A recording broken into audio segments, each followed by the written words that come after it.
flash golem. Ba ba ba ba. We are in. Right, clear this. Shit. Okay, right. We are back. Yay. Sorry, I'm faffing around trying to get some fucking bots out of my chat. Really annoying. So, welcome back, chaps. We've got a nice fun session ahead. You previously were exploring the necromancer's sort of workshop or vault, etc., etc., looking for this scroll of restoration for Hydra, who wanted to use it to gain entry into the Mages Guild in Anaiden. You'd gone through several trials, which made you seriously think about how you approached different situations. And gave you some motivational topics, etc., etc., of encouragement. Dungeon crawling, there we go. You finally completed all of those, figured out the clues that they gave you, and Seldisa, in fact, figured out that what he needed to do was paint the door with blood.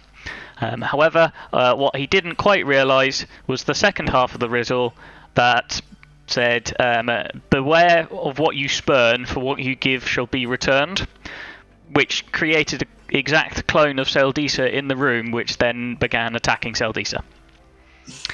Oh dear. Ensuing hilarity and chaos, they eventually defeated the clone and the door opened. They travelled further down, deeper into this workshop to find the main sort of vault at the very bottom, guarded by a flesh golem, which they are currently struggling against, as the flesh golem is very much immune to all physical attacks.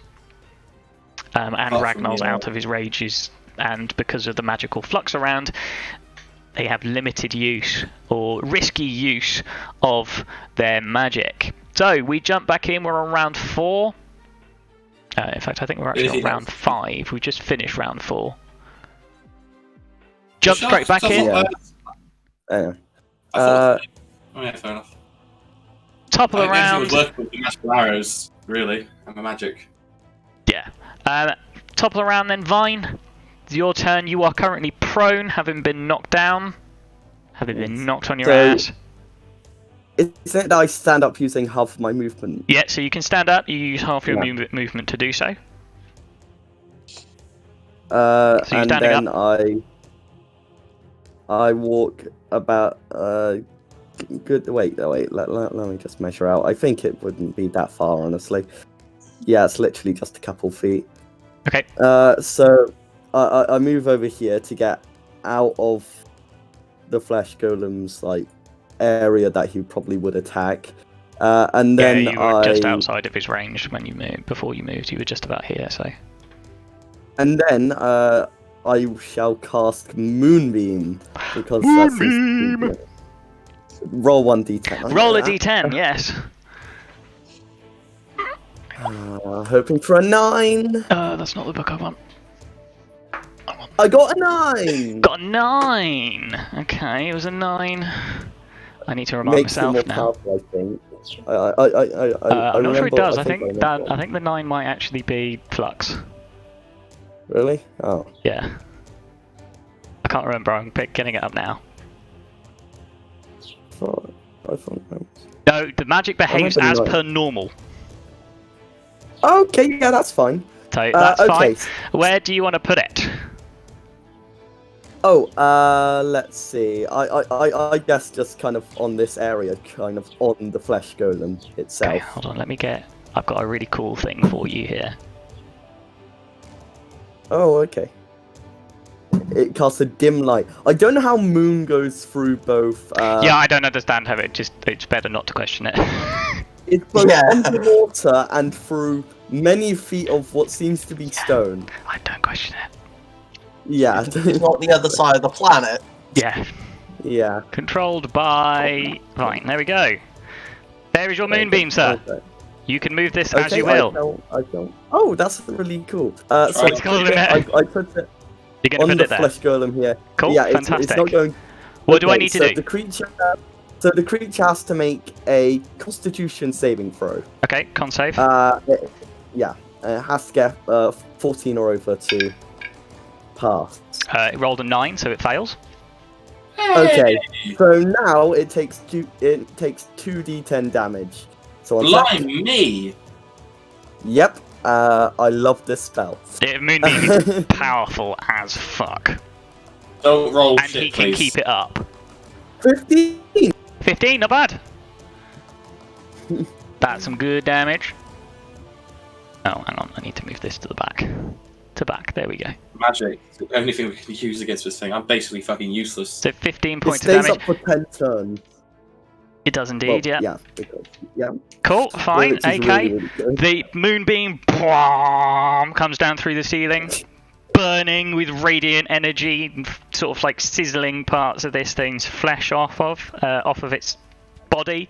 Cool. Is there anything else that it does with it, or I think the next thing happens on my turn, doesn't it? Well, I take damage again on my turn. I think. I think it does as well. Yeah, Cool. I think so. Is that everything you want to do then? Yeah, that's everything. Wicked. Malaya's turn then. Malaya can't fucking do anything. Myself. I think I just have to heal you really, because you're the squishiest at the minute. So she will turn to you and she'll heal you for 1d4 plus 2. With one of her healing salves, you get 6 hit points back. You being Vine, I guess. Vine, yeah. Vine's on 1 hit point, and Malaya's next to him. Yeah. Like Okay, there you go. Fucking hell. Yeah. So Malaya heals you up and will... You can do anything with a bonus action, really. Yeah, no, she can't really do anything, so she'll just wait. She can't do any magic damage, so... Should do a knife trick. Yeah, well, yeah, maybe. Hydra. Hydra's turn. She'll have to cast a spell because she can't do anything else.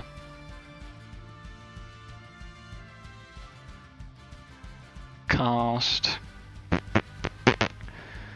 Do. That doesn't do any damage. Sorry, I've got about 6 people's things to do. So she's cast Vicious Mockery because it's a cantrip and she can just do that.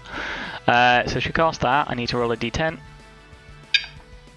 Oh. 10 do. No, it's a 10. Well, it's 0, but a 10. It behaves normal, perfect. Nothing goes wrong with that. I need to make a wisdom saving throw. Ooh, shit. Which I fail because I rolled a 3. Hooray! Harita finally does. I think all of her rolls were failing last time. Weren't No, they? she was doing alright last time. No, I was in her things against the beasts. I think he kept succeeding his con rolls, wasn't it? Oh yeah, I think he did. Yeah. So it doesn't seem to do that much damage, sadly. Whatever it does, it seems to bite into this creature, holds its head, biting in, but it doesn't seem to be doing a huge amount. Seldisa? Come on. Okay, I'm going to attack him with my bow, utilizing one of my +1 arrows. So it's an Automatic instant then, hit! Hooray! Yes, it's because you can't roll less +9. than 9. Might as well just roll just to see if I get the critical. Yeah, that's true. Yeah, may as well. Got 16. No, well, still hits. That's not crit. Yeah. So 1d8. So slash R. You rolled 16 or you hit 16? I rolled 16 to see if I would get a critical. So and now I just need to roll an additional D. I need to roll an additional 8, and I got a 1 on that. And also a +1 because of the magic arrow. Yep. So 12. 12 points. Lovely. Okay. Another magic arrow digs into its side and it roars in pain. Is that your turn, Dan? Yeah. Hikiveem. Hikiveem is going to cast another firebolt, I think. Because that's all that he can do. Has he got line of sight right now? He doesn't. Good point, thank you. I'm going to move down here.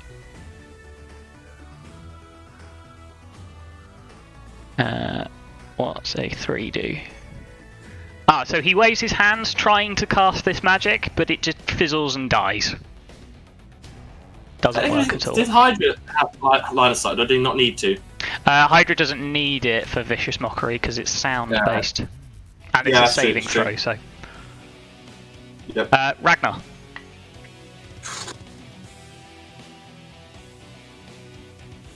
Would you say that Ragnar's smart enough to realise his smacks aren't doing anything to the creature? Yeah, easily. Your weapon has literally been bouncing off and it's been just standing there taking it. Considering I'm about to probably take quite a couple of hits from him, I don't know what to do. Not much point attacking. It's up to you. That's what I'm trying to decide. I've been trying to decide the whole time, I can't think. Can I prepare an action to just dodge out of the way when he takes a... Yeah, so you can take a dodge action, so that is a thing that you can do. So dodge, you should be able to look at this. The link I sent you guys earlier, you should be able to look at it. But until the start of your next turn, any attack made against you has disadvantage on it. Okay, I'll do that then. And you make dex saves with advantage, blah blah blah blah. Any one attack, or... I think it's any attack roll made against you until the start of your next turn. Question though is he going to go for me, or is he going to go for Sodessa, who's actually doing damage to him? Don't know. I don't know. I'll hold my action for a dodge. So you're going to use your action, take the dodge action, yeah? Yeah, I'm thinking that because I think Ragnar's noticing nothing's doing anything to it besides magic, and I have no magic to do on him. Fair. Okay, right then. Start of its turn. Do I need to do anything yet? Fine. With Moonbeam? Or is it the end of my turn? Let's see. I don't think so. Realistically, there might be a continuous effect. I'm feeling there is a continuous effect because it lasts for a while, but I think it's at the end of my turn I take damage again, yeah? I think it is. It should say if a creature ends its turn in the Moonbeam. Yeah, I think it says that, yeah. Let's have a look. It should say. You can move it. When a creature enters the spell's area for the first time or starts its turn there. There we go. It is engulfed in ghostly flame, which is searing pain. Yeah. So roll 2d10 again. So you need to make a con save. I need to make the con save, yeah. Yeah. And if Fail! Con... I rolled a 10, so I failed. Hey! Okay. Roll 2d10. This is extremely good. You should still, to be fair, you should just roll that 2d10 anyway, because I take half on a fail. 3 points of damage? Yeah. It's not terrible, could be worse. Yeah. I mean, that was the second worst thing I could have rolled. Now... Fine. In that case then, because Seldisa is doing the most damage to him, we'll run it out of the Moonbeam, because it wants to move out of the Moonbeam anyway. Oh no! Seldisa, 2 attacks against you, mate. Can I take a reaction to... No. No? No, you can get a reaction to do an attack of opportunity. Is it only an attack of opportunity? I can't, like, push him out of the way or something like that, like to stumble him? Nope. Okay, fair enough. Not as a reaction. You could have done that as an action, but you use your action to take the dodge. Fair enough. Can I try and, like, swipe at his leg or something? You can try it. Okay, I'll give it a go. 1d8 plus 5, just in case maybe knocks him over or something. Probably won't. It'll hit. Do your damage. It'll probably be nothing, but I'm hoping to hit his leg, or like strip him up or something. 5. No, it's not enough to interrupt anything. Okay, fair enough. Oh, that's gonna hurt. It is going to hurt, I'm afraid. Right. 2 attacks against you then, Ashley. Yeah. That is a Those are 2 hits. I can tell you those are 2 hits automatically because he rolled a 15 and a 17, and he's got +7 to hit. Right. So, Sildisa, you take 26 points of damage. You're down. Yeah, I am. I'm just doing the math. I got 12 hit points. Yeah. Fortunately, it does not reduce you to permadeath levels. Okay. The hell? It's a How is this dude looking, by the way? He must heavy be hitter. looking He's not. lovely. He's looking in. He's looking injured. You've Okay, taken not a sort far. of a significant portion of his health off, by the looks of it. He's looking very injured. He's slowing down. Right. Okay. Wonderful. And let me put the prone icon on you. Ashley, I need you to make me a Constitution saving throw, please, because I forgot to do this last week. Fine. 6 Ooh, damage. 20. 20. Fine. Nothing happens then. Phew. Wait, did you roll this or did you do average roll damage? I'm doing averages because it's just Alright. easier. And you Alright, said you doesn't wanted really- me to do averages last week, so Yeah. it's still 13 damage. He rolls 2d8 plus 4 damage for each hit, God damn it. and has 2 hits, and his fists count as magical. So powerful. Yeah. I know we are now on round 5. So Vine, back up to the top. Your turn. Okay. Hmm. Believe you can move Moonbeam if you want to. Yes, I can move my moonbeam. I'll for it. see if I can move it over here. So that's not touching Seldisa, Yep, fine. but it is over him. Yeah, that's fine. So now, 1 sec, I'll just do. So I don't take the slash damage R. again until my turn, Yeah. Oh, really? because it's Oh, the yeah. first time I go into the. Oh, yeah. So it's when you cast it and then subsequent turns. So it's not the first time I've been in it. So I Oh, take it on okay. my turn. So count Okay. an action moving it, or was that a bonus? I think it's a bonus for you, isn't it? Oh no, it's an action. No, it's a regular action. It is a regular action to move it. So I don't think I can. Anything you want to much do as as a bonus action? action. Are you able to heal or anything? No, all of my healing spells are actions. You've got a potion. Remember, you can take a potion No. as a bonus action, or a healing potion, I say. Oh, no potions. I have no potions. I think you've used it already, haven't you? No, I just didn't have any. I think I was the only one who had a potion. No, you went back and bought some. Yeah, there was only one up for sale. Which, Yeah, and, Oh, well, and that it was was too like 4, I expensive. Which Dickie Veem complained about, but I thought there was like 4 of them. I'm sure you guys went back and bought potions, but yeah, we did. We went back. if you and haven't I got them bought on your one. character sheet, then you ain't got them. Nah, I haven't got any. Oh well. Sadly. Yeah, your turn done then, So Vine. yeah, that just ends my turn. Malaya would run in and res Seldisa. You'll use So another I charge now of her. got- You're on 1 hit point.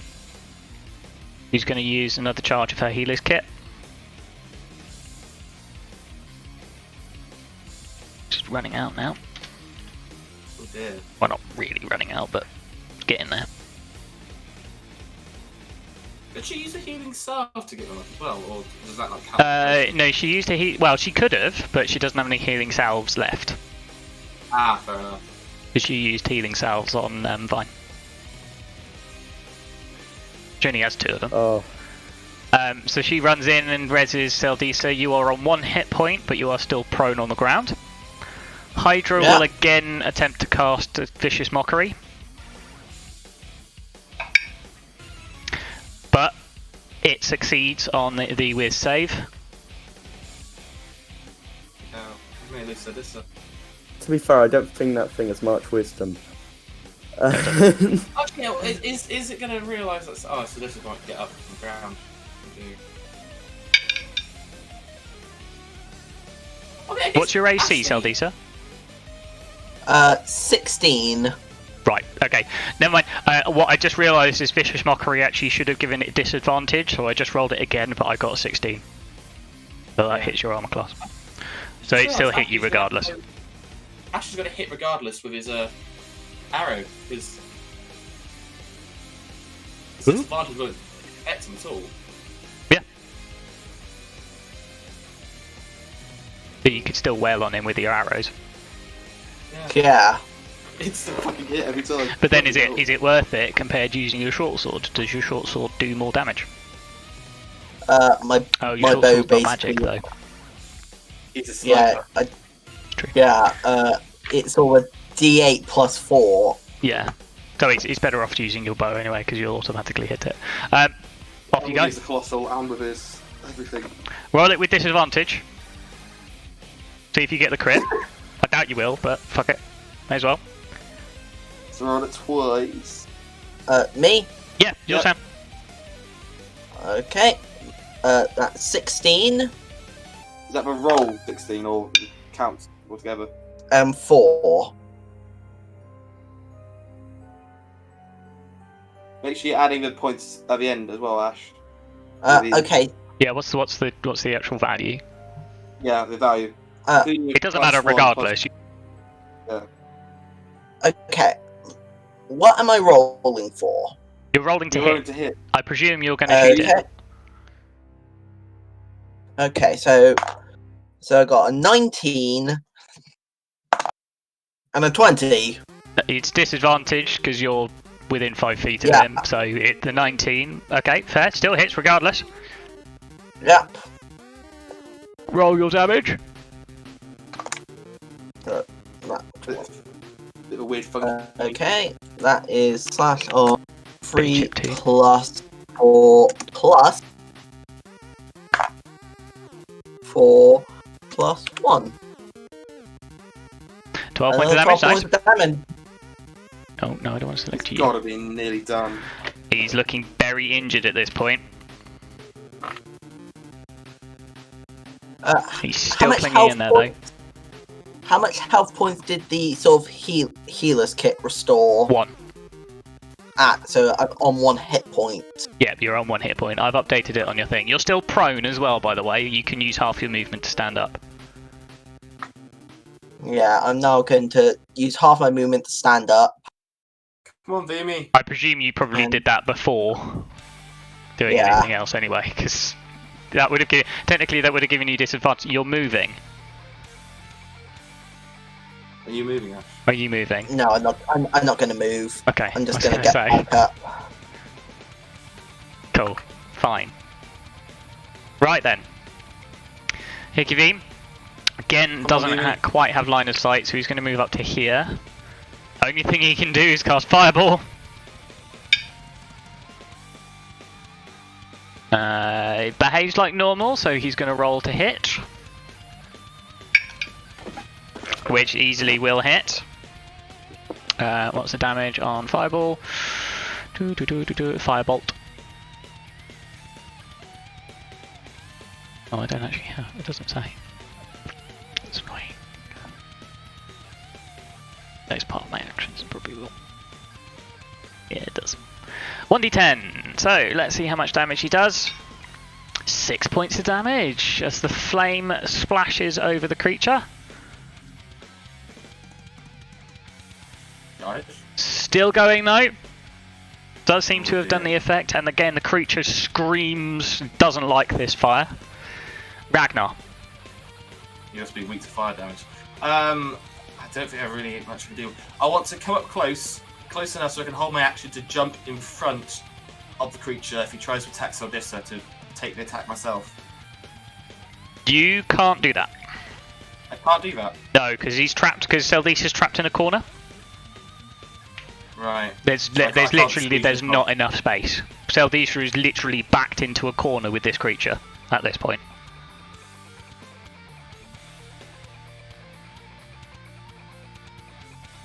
I'm going to try and get the creature's attention to attack me instead of Saldissa. How? That is a good question. So this is You can do hurting it, more. but how? I don't think he's probably going to be... He's not going to react to insults, is he? You don't know. You can try it. I just want to really try to insult him or like wound him or something, like, or threaten him. Make myself seem. You can like make an intimidation check. Yeah. Let me make an intimidation check. D20 plus 4, because I'm just worried that Ash is going to get hit and die. Come on. Oh, for fuck's sake. So you try and make yourself as imposing, big, scary as possible. Creature just doesn't seem to be really fazed by it.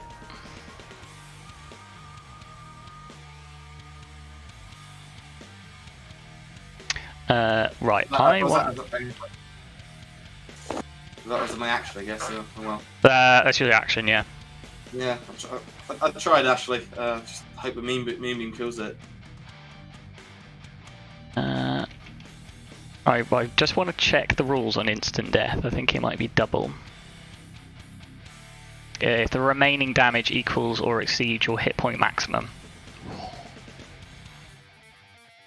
Ashley is in trouble here, really. It's its turn, so I need to make a save, don't I? The moonbeam. Fine. Oh, come on. Which? What's the thing? What's the DC, Ollie? Ollie. Hey. Ollie. Ollie. Sorry, I sat on my mute button. It was 14. 14, and it's Constitution, isn't it? Yes. I fail. Yes. Is it dead? Is it dead? Is it dead? And you watch as the creature screeches in pain and agony as the radiant energy burns it to ash. Yeah! Oh. My god, my heart! My fucking heart! My heart sank as soon as you told me I couldn't jump in front and help Alyssa. Well, that's the thing, you couldn't, you just couldn't have. It already had disadvantage on its attacks because of the firebolt, because it has aversion to fire, and there was no space. Oh yeah. Before anyone steps in it, I dissipate the moonbeam. Fine. I thought you might. Because if it hadn't have gone berserk, and you'd taken those two next, I would have most likely been dead. You would have been instantly dead. Like permadeath. Like permanently dead. Oh my god. Because instant death that was the most. Yeah, instant death if the damage takes you to 0, but if the remaining damage takes you to your hit point maximum, which is 19. Yeah, you die. That's it. Done. Oh nothing. God. Dead. Anyway, so it would have dealt 2 attacks against you. If it had hit, that would have been 26. That would have taken you to -25. I remember that the creator gave us one revive. Yeah, the creator said that you would only be able to get resurrected once more before your souls were irreversibly repaired. Irreversibly damaged. Okay. Oh my god, Ragnar is beaming with both a mixture of worry. My character is utterly exhausted. Yeah. That was a hard slog encounter for you lot. That was a really hard slog encounter. Okay. Before are you alright? As designed. I feel like I've been punched in the face by the entire Empire's stock worth of suits. Hey, you were bashed near death by a fleshy golem-like creature. I'm not surprised. Okay, I now need to figure out. Sorry, how many hit points are you on, Astro? I'm at 1 hit point. I'm just calculating arrows. So I used 2 normal arrows and 3 arrow plus 1. So you could spend 10 minutes to regain half of those. Yeah. So I'll get back 1 normal arrow and. I'll be nice, so you can have 2 plus 1s. Okay. Because I'm nice like that. 10 minutes is quite a long time for arrows. It should have been a creature. Yeah, but you have to like dig them out, and you don't get all of them back, etc., etc., etc. True, makes sense. So it just takes a bit of time. Oh no, sorry, it's not 10 minutes. It's a minute. Ignore me. I was gonna say 10 minutes. It's a minute. I think I'm gonna use 2 uses of Cure Wounds. Once on me and once on Seldisa. Roll a I'll d10 do 2. for the first one. Oh yeah. Oh crap, I forgot. Oh wait, can I just only use it once and then ask someone to use a healer's kit on Seldisa? So healer's kit only. So Yeah. you can only use healer's kit to stabilise somebody. You can't use it to heal someone. Only Melee can do that because she's got feats. I think I'll use it on myself first and see what happens. Can I stop Vine before he does anything? Just to. So I think the danger's gone. We may be able to get back and get some respites. Well, I guess that makes sense. don't know. There's still the creatures out there. Yeah. I think we should carry on. Let's just keep on moving. Actually, Ollie, that just makes sense. you said you were trying to calculate puzzle treasure for this room, Ellen. Yeah, I know what it was. I Is it found my little possible piece of to turn paper. Is it possible to turn down the music since because it's a bit loud? Oh Just yes, sort of I turned it run- up because it was a victory music. Hang on. Fair enough. Here we go. Oh, so this to a pat on the back, and I cheered him on for being a very high damage dealer. You fought well, my friend, So and to Vine as well. you're in this room, right? And there's a door that you came through, which is the one up to the north, or to the north on the map. And there's 5 more doors. Well, I think we should go in each room as a group, definitely, Hmm. because don't Keep this yam. door down. Kick the door down. Ragnar, smash! It's a giant stone door. You're gonna break your leg. Take 1 point of damage. Yeah, take 1 point of damage. Aye! Just for being stupid. So it does have a glyph carved into the front of it, very similar to the ones that you've saw upstairs. As soon as you touch the door, the door itself slides down to reveal an open archway with a room pedestal with an item on top of it, something on top of it. I knew it'd do that. I'll have a little look see. One sec. I'm gonna. We've gone Scottish there, Squish. Can I? I know. Ragnar is meant to be more Scottish. I go to the. Can I go to the pedestal and use an investigation check? I'm already here. Oh, okay. It's already Oh, there, okay. yeah. I mean, you can do that if you want. Yeah. You can squeeze in, Yeah. squeeze past, and have a look. But the pedestal, Yeah. you don't need to look at it too hard. It just seems to be it's a metal pedestal with a very round, sort of very large round disc on it with the image of a bird. Okay. Bird. Hey, Vine! Birdman! This may be for you. What does this mean? Not all birds are Aarakocra. Sorry, I don't mean to offend. That's fine. You just seem to know your bird shite, possibly. Well, I It's guess just it's a better way. Just a but- small. It's made of like copper. Okay. Just has a relief of a bird on it. That's it. Okay. What type of check could I use on it? You make an Arcana check. Oh, question. Yeah, I'll use an Arcana check then. Did Ragnar think that kicking the door opened it? What do you After think, kicking- Squishy? What would Ragnar I don't think? know. I don't know, because he kicked the door, he hurt, but it then slid down, so... I don't know. I think you would probably suspect that the touching the glyph on the door is what opens the door. Possibly. No, Ragnar kicked open the door. Anyway, so I'll do an Arcana check on this. Doing an thing. Arcana check, yeah? Yeah. He kicked open the door. I mean, it's clearly magic. Other than that, no idea. Go. It's got some sort of enchantment on it. Ragnar has no clue. You're not there. I was there. I was remembering it. Are you going Yeah, to the sure. next room? I Are you going to try and kick the door down? No. Let's go look at the other rooms just to see if there's something similar. Are you taking the little sort of disc? You want to do an Arcana check as well, Sildita? Yep. Go for it. Okay. I did as well as Ragnar.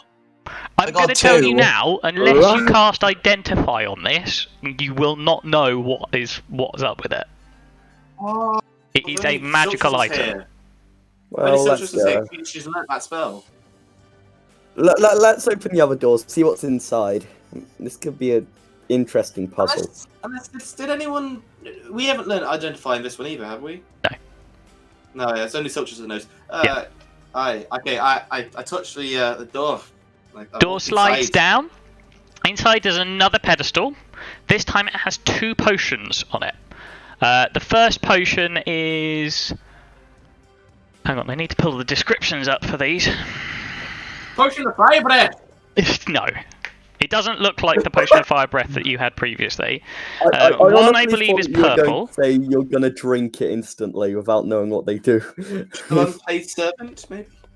No, I still haven't done that. I will tell you when I've got unpaid servant. Okay. So the first one is it's a purple liquid, and it has sort of an ovoid cloud of pink floating into it, and it seems very, very sort of like viscous and thick and dense. Well, I guess we don't know what it is. No, I'm just describing it to you. Then let me describe the other one. I believe it's blue and bubbling. But let me get the description up for you. I'll pocket these to figure what they are later. Yeah. Let's look in the other 2 rooms just in case. It's a blue potion and a purple potion, right? Yeah, blue potion bubbles and steams as if boiling. You can see sort of a fine mist of sort of steam in the bottle above it. Yep, so you've got a purple potion and a blue potion. Meth. It's not meth. I'm going to open this door. You're going to open this door.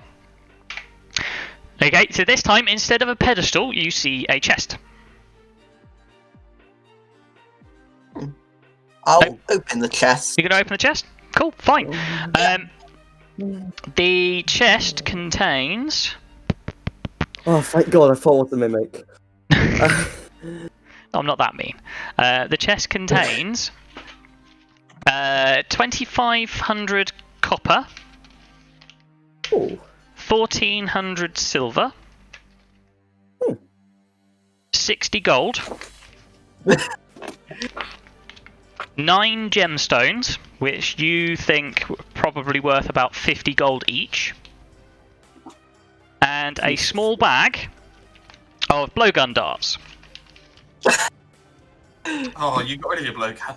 Which appear to have sort of like runic markings on the side of them. They are +2 blowgun darts. Oh shit! Oh. Okay, so That's that one. Well, we could use them or sell them. That like if we sold them, I've we got could the get. blowgun. Right, Oh so yeah, blowgun. Yeah. You can pop those. You can just pop those in a pouch. I think we should look in the last room just in case. Okay. I asked Ragnar just- to open the door unless there's an enemy behind it because I'm just doing these of money. Yeah. I just do it in copper, silver, and gold. Just divide them all by 5. I'll probably say.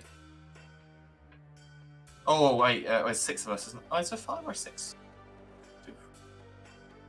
If you include, yeah, Six. we're including Hydra in this. Does Hydra want a share of about the booty? I guess. I mean, I would appreciate it. Yes. Yeah. No, I meant like. I do not mind if you take a larger portion of it. I am here primarily for the Scroll of Resurrection. I mean, So- she helped us in battle and she helped us find this place. I think 5 by she 6 probably- on all of them. Yeah, I she think. how deserves the same as all of us. How many darts are there? 20. It's a bag of 20 of them. Okay. Ooh, that's really good. So you can put these in a pouch instead of, I think, blowgun darts you don't need to put in your quiver. Yeah. So you can just put them in a pouch. You know what's bad? There's more gold in that chest than I have in total? Yours. I've There's lots 41 of gold. money. This is Yeah. a hoard, Yeah, fucking hoard for you lot. So that's probably where all the necromancers kept their gold for safekeeping Well, yeah. until something happened. Yeah. Okay, Anyway, nearly so- half.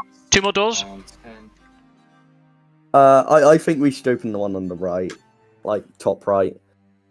Yeah, you walking up to it and opening it? Oh, okay. Wait. You don't have to. One sec. I'm just having a look. Okay, so yeah, they do become decimals. Do we just round to the nearest whole number with decimals? I'm trying to figure Well, this We'll out. round down. you should convert it into copper, and then you'll have to figure it out if you want to do that. One person will get an extra coin. Yeah, so Okay, extra 2 silver. It's just 2 remaining silver. So 2, 3, 3. Let's give Hydra the extra copper. I actually looked something up online, and it's sort of a D&D 5e coin converter. Oh, okay. And for 6 people, it splits up into 37 gold pieces and 5 silver. 4 pieces, 5 silver. Between 6 or 5, sorry. Including Hydra. For all 6 of us, it is 37 gold pieces and 5 silver pieces. Well, then I'll add that into my thing. 37 gold. Wait, 37 gold? That doesn't seem quite right. Is that right? So it was 2,500 copper, 1,400 silver, Yeah. 60 gold, Yeah. 950 gold piece gems. Oh yeah, I mean, you have to sell the gems anyway, so that's... Yeah, you have to sell the gems first.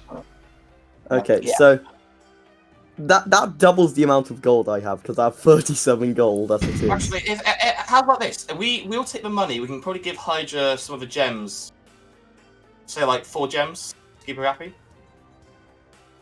Oh no! Yeah, that does seem reasonable. I'm trying to figure out. She'll just say, "I'll take a proportion of the money. Everything else is yours." Okay. Uh, Shall we give her the copper and silver? We'll take the gold and the gems. that Should be that does seem very reasonable. Yeah. Would you be happy with that, Hydra? Yeah, whatever you guys decide. Like I say, I am only really here for that scroll of resurrection. I would like to take a small portion of any sort of like coinage we get, but apart from that, entirely up to you. If you want to split the gold and coins amongst all 6 of us, and then you guys can keep all of the gems, all of the items. I'm not fussed about any of that. That seems really good. Yeah. Okay, Like I say, all I'm here for is that scroll of resurrection because it's the thing that will get me into the Mages Guild. Okay. That's it. So was it 37 Are you gold, going to 5 open the silver last each? door yet? Or second to last door yet? I think 37 gold, 5 silver each. Because you can figure this out later. Okay. Like So- 2 doors left. And remember, you are on a time frame. Yeah, so yeah. let's hurry up. We don't have much time left. So Okay, I asked Ragnar to open the last door in case there is sure. an enemy behind. It's not quite a last door, I'll there's touch another door. door at the bottom. Yeah, I know. But Right, so what's the final gold? I think it was 37 and what? 5 silver. Figure it out later. That's Oh what yeah, Ashley we'll figure it out later. Yeah, yeah, we'll figure it out later. We need to hurry up. That is low. Press the next door. Yep. And this time, another pedestal. This time has a scroll case on it. Hydra, I think this is for you. Hydra will have a look. Hang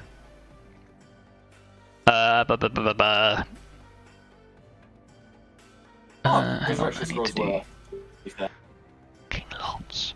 Well, I guess she's paying us as well, probably. I need. Is she paying Hang on. us? Protection. No, her price was you can keep the items in the vault. Oh, fair enough. Yeah, and we've got quite a lot of stuff now, so that's quite good. Oh, excuse me. Excuse you. Excuse me. Wow. Hydra? No. No. Right. Yeah. That's what I Actually, want. question is, do we give stuff to Hikavim if he's going to be heading off? You don't know he's heading off. Oh, true. Okay, so is the scroll of resurrection in there? She will have a look at it, and she will actually say, no, this isn't the one that I'm looking for. This is a scroll of protection from undead. Well, this would be useful on our way out if we wanted to use it. That'd be a good idea. Yeah, I would certainly Question suggest that you guys take a look at this. And considering everything in here has been non-threatening, I think I know what to do for the first room we opened. Yeah. Like everything in here has been very threatening. Yeah. I know. No, I mean like every room we've opened here. Oh, has these had some form vault of rooms. I treasure see. inside. Okay. Yeah. So I would say I take the bird. Oh, I'm presuming you've been taking them as you go. Yeah. Oh, really? It's Oh, two okay. rooms, basically. I opened the last door, which I assume is going to contain the scroll. You open the last door, and yet again another scroll case. This scroll case is much fancier. It's gilded across the sides of it. It's made of, whilst the other one was made of sort of basic materials, like sort of wood and sort of iron banding. This scroll is made of copper and gilded gold. Hydra will walk up to it and say, "I'm almost certain this is the scroll of resurrection." So Hydra will take that. So what would you do with the scroll of resurrection? No, not resurrection. Scroll of protect undead. Well, well, if anyone else wants it. I was probably going to say give it to the spellcasters. I think it's not. So scroll of protection from something doesn't require you to be a spellcaster. Oh, okay. I don't believe. Cast over many people. Yeah, so a scroll of protection from undead. Using an action to read the scroll encloses you in an invisible barrier that extends from you to form a 5-foot radius, 10-foot high cylinder for 5 minutes. Oh, Jesus, so it's only one And it prevents undead from entering or affecting anything within the cylinder, basically. 5 feet. Huddle? It's a 5-foot radius. No, yeah, not enough space. Okay. Wait, 5-foot radius, not 5-foot diameter. So that's 5-foot radius. Yeah.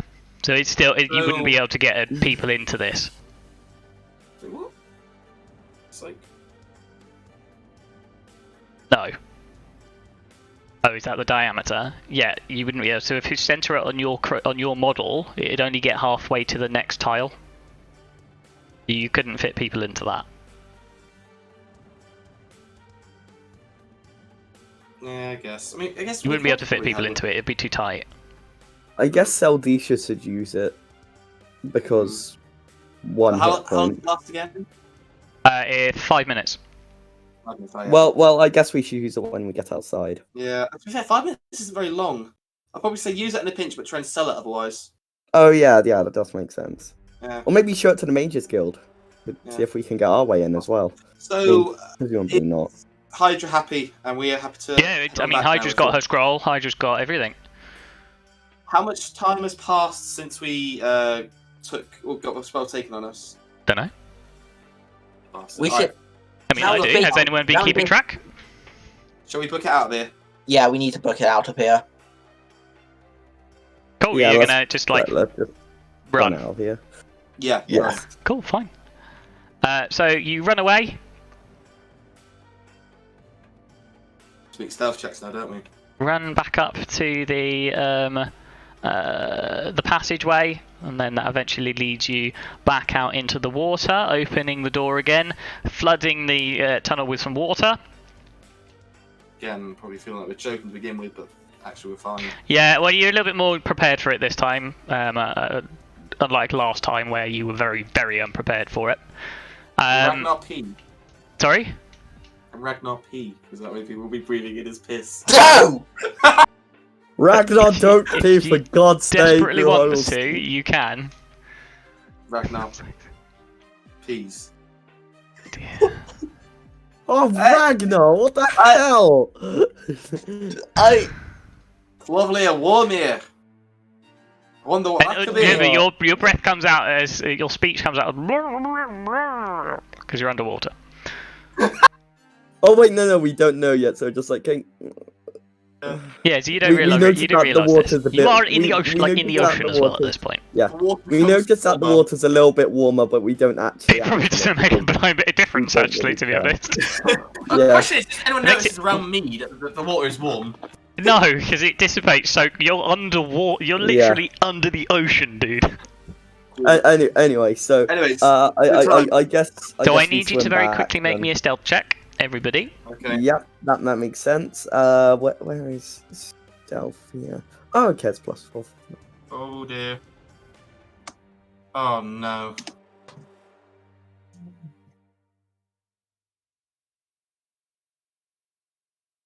I think we fucked up. Oh. I need to make a few more. Stealth for Hydra is God damn it. 17. I say we just keep booking it. Malaya. Really good, because she's stealthy as fuck. Yep. 25. Malaya fucking disappears. I don't even see Malaya. She turns to smoke. What's your passives currently? What's your passive perception? Passive is... passive perception 15. What's yours? You've probably got the best bet of seeing her, Vine. Well, I have passive wisdom of 14, passive intelligence of 14, and passive wisdom of 14. You should say passive perception underneath that as well. Yeah. Which I think is perception, passive investigation, and passive insight. Yeah, it's Yeah. perception 14. Yeah. Now, literally all of you, you can't see Malaya. Jesus. You know she's there, but you can't see her because she rolled a fucking 26. God damn, Malaya. Sorry, 25 on her stealth. Bloody hell. But you all managed to make your way through the water with no issues. Oh, Jesus Christ. What would you get before something bad happens?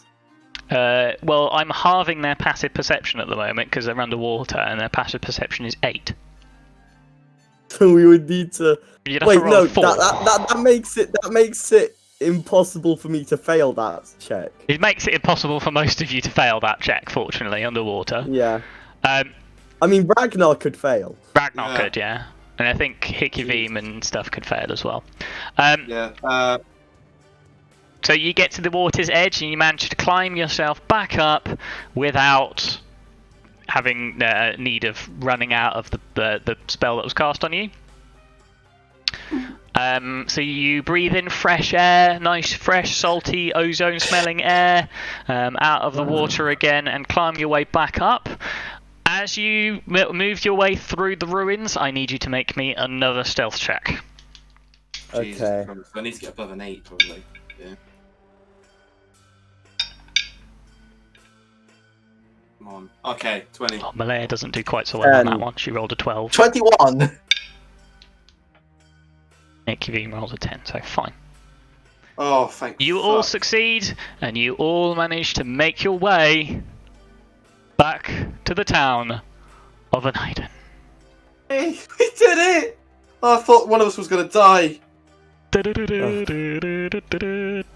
so what XP do we get for completing the quest? Right, hold on, I need to calculate that. Did I give you I gave you XP... I didn't give you XP yesterday, did I? Sorry, last week, did I? I said I'd do it at the end of the dungeon. Also, we need to work out gold as well, but we can do that after it. You work out gold, and I'll work out what XP you get, because at this point, you're back in town, you're safe. What do you want to do when you get to town? Do you want to go to the inn? Tavern. Because it's starting, it's sort of like mid-afternoon at this point. I need to sleep. I'm going to try and tell Honey our story of a... I mean, that'd be a great story. You make your way back to the Inn of Thousand Doors, and Honey will greet you in her normal, sort of like very same, not quite all with its high as fuck expression and voice. Does she notice that we're injured? She does, and she will say to you, hang on, let me get the voice. Hello. You all seem to have had a very interesting day by the looks of your appearance. You're all very wet, and some of you are looking a little worse for wear. Looking directly at Seldisa, who is still on 1 hit point. That's only the short of it, honey. I presume that Hydra has taken you down to Ide to have a look. Yep, we did, and we succeeded. Bloody hell! Well, That's wonderful to hear. Wait, you're not there yet. You're actually in the inn. Yeah, this is the inn. Oh wait, sorry, it took a while to load. My internet's being shit. Oh, I was going to say, you are at the inn. You're talking to Honey again. No, I was talking about Ragnar there. Yeah. But. Oh, yeah, no, Ragnar's not dying on. I need to move Hikivi. I keep forgetting about Hikivi. Yeah. So many dots. Right, I'm going to give Hikivi. I'm going to give control to Squishy. Oh, I can control Hikivi. Don't use token. Oh god. Go for a swim. Hang on. I'm going to give control to Squishy. Anyway, so you can move things around without me having to fuck them out with it. I've got other things. Yeah, I tried to tell him our story. Our story for possibly for free bed and board, maybe.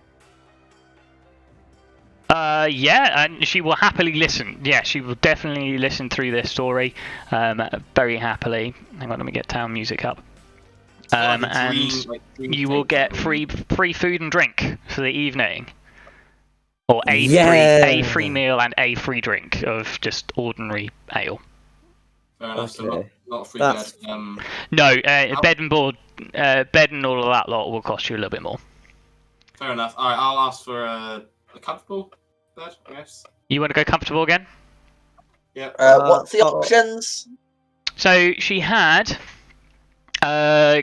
modest, comfortable, or wealthy. Modest was 5 silver, comfortable was 8, and wealthy was 2 gold.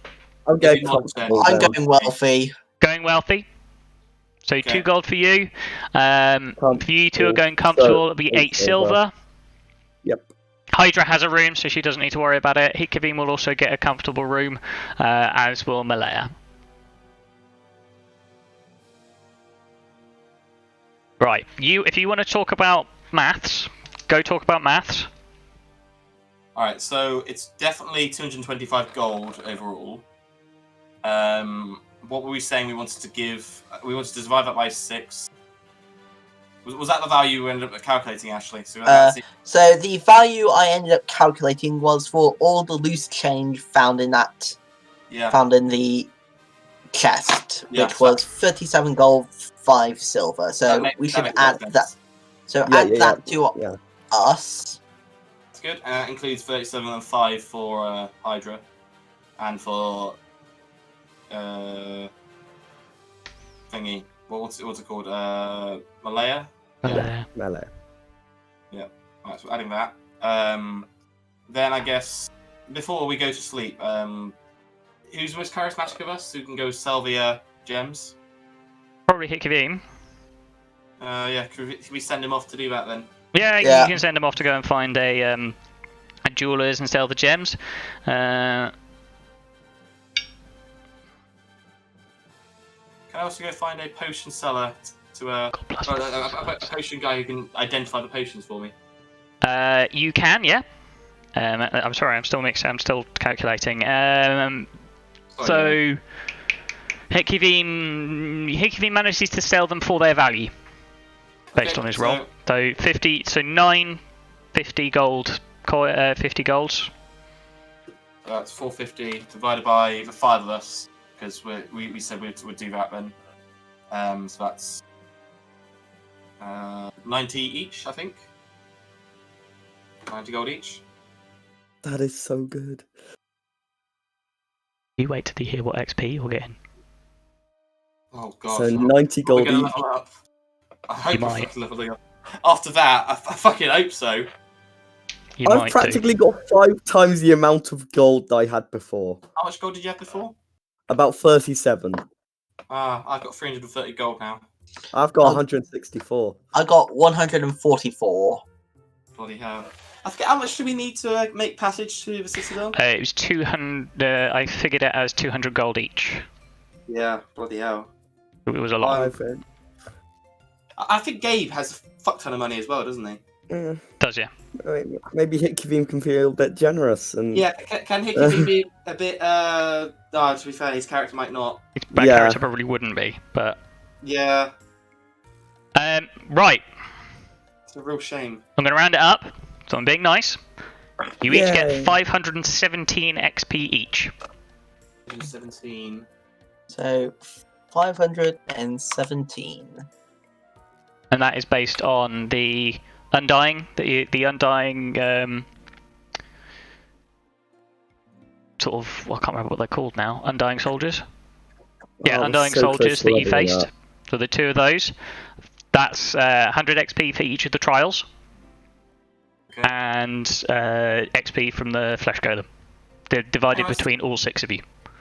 We're so close to leveling up. I know you are. Yeah. What's your XP now? Is it 17 or 70? 17, 17. Okay. I've got 2377. We're about 333 away. Yeah, 333 away. So you are very close. You're quite close to leveling up now. Bloody hell. Excuse me. So yeah.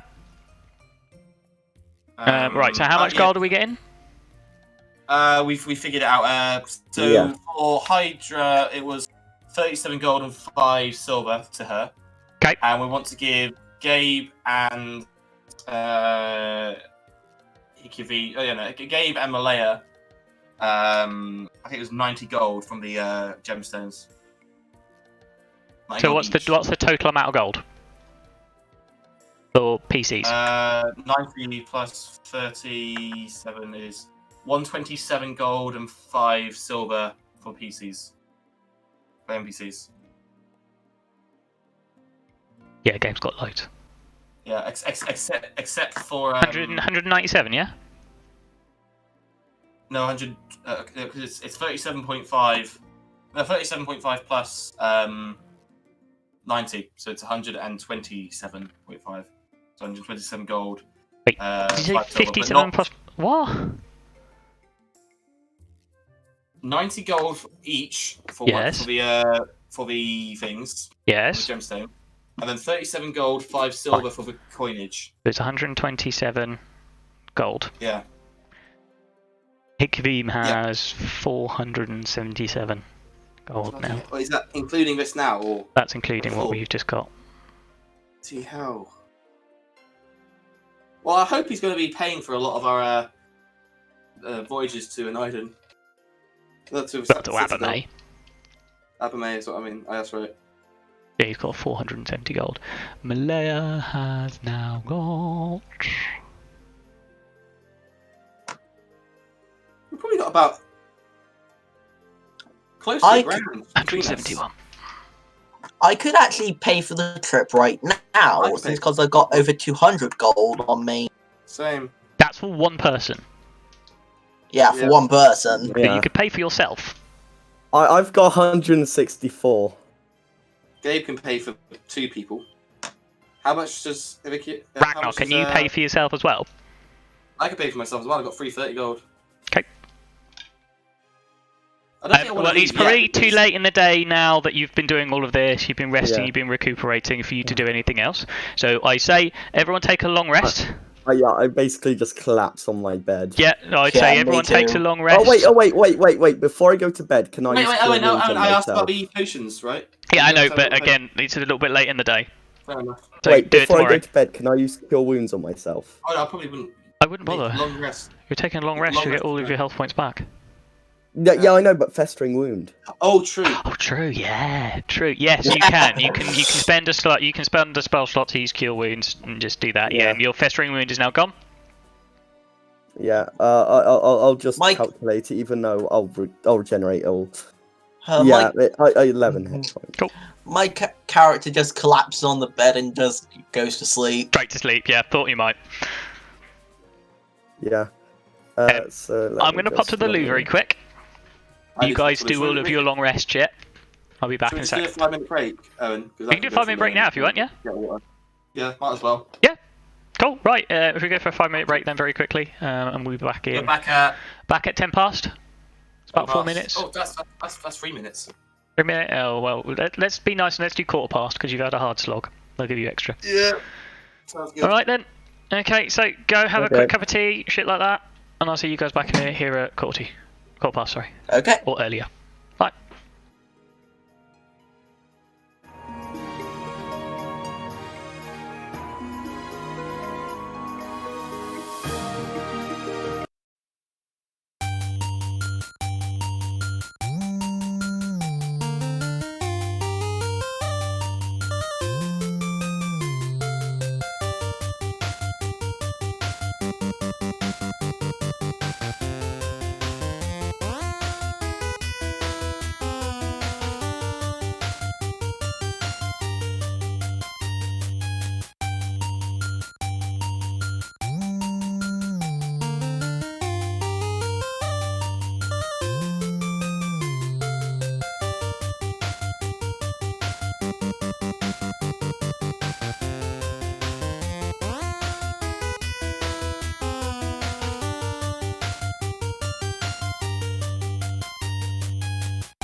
I don't think you're going to get 300 XP for saving Mrs. Miggles' Wait. cat.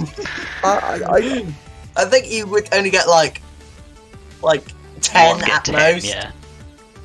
Divided by Yeah, so 5. that encounter was actually a medium encounter for you guys, with 6 of you all level 3. Yeah. So, but it was effectively a hard encounter because of your limit on magic. Who's So- rustling a crisp packet? Right by my mic. Don't know. Not me. No. Right. Not So- me. I'm You just guys saying came off a back. pack of what? Change the music. No, that's fine.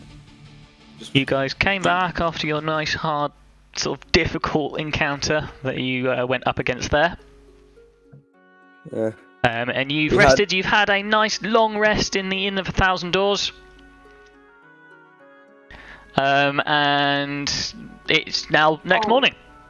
Did you want to do any carousing, Ragnar, or are you just too tired? Carousing.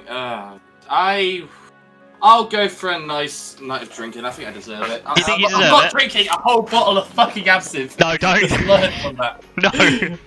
Yeah, maybe a Don't bottle have of any- mead. I'm surprised you're not giving me a debilitating injury for my night of absinthe, Owen. No, to be fair, I might have considered it if you were human. True, fair enough. But seeing as how you're a dwarf and you've got stone in your blood, then... Right. I'm going Can to say... Can I buy a bottle of something that's going to get me enough to get drunk throughout the Yeah, night? of course, Like, you've still got drink the it over menu, night? so you can have a look at the menu. Hang on, let's have a look. You should still have the I mean, menu. I guess, Do you have the menu? if I buy a bottle of absinthe and I just take a bit every now and again to get myself... Yeah, I mean, you could take it. I don't think you do have the menu anymore. That's annoying. Oh no, it's in Discord. Yeah, I'll buy another bottle of absinthe, but I'll have enough to get myself wasted. That way I'm not having to spend any more money for probably a while. Yeah, for a while, yeah. Okay. Yeah. Okay, well, buy a bottle of absinthe. Yeah. You should have the pricing. It should be in Discord somewhere. I think it should be in the in-game thing. Yeah, in the 1,000 Doors drinks menu. Oh, you should have given him a creator's boom, which gave him advantage on strength checks if he was drunk enough. No, there is a feat that he can take Drunken Brawler, but no. No, Oh, but no, that'd be perfect I'm not for him. encouraging that. Like, he would have to get shit-faced for every battle. He would, I yeah. imagine- I'm really not. I'm not I encouraging it. Is Honey quite nervous to give me a bottle of absinthe? Honey doesn't give a shit. Honey is high as fuck. Right. 39 silver. Right, that's actually pretty good for a night of drinking, to be fair. I mean, Better than silver's not bad. Question is, Owen, how many charges of this are you going to give me? I'd probably say you go through a third of the, maybe a third of the quarter of the bottle. Yeah, a quarter of the bottle will do. Yeah, it's not a massive amount. It's not a big bottle, dude. It's a normal sized, like, bottle of vodka or something like that. Yeah, I see. Fair enough. But it's a Right, 750ml bottle, so. hand it. Right, D100 plus your level then, Squish. Hang on, I think I buggered something up just now. I can take off 3 gold just in case, because I don't think it actually... that's wrong. Hang on. There we go, that should be fine. D100 plus my level. Yes. 100 plus D100 plus 3. Plus 3. 80. Ooh, okay. 2 nights of absinthe left. So you have... What's your lifestyle? Wretched. Okay, that's not very good. I need to know what the lifestyle payment is. Downtime activities. What's the lifestyle cost?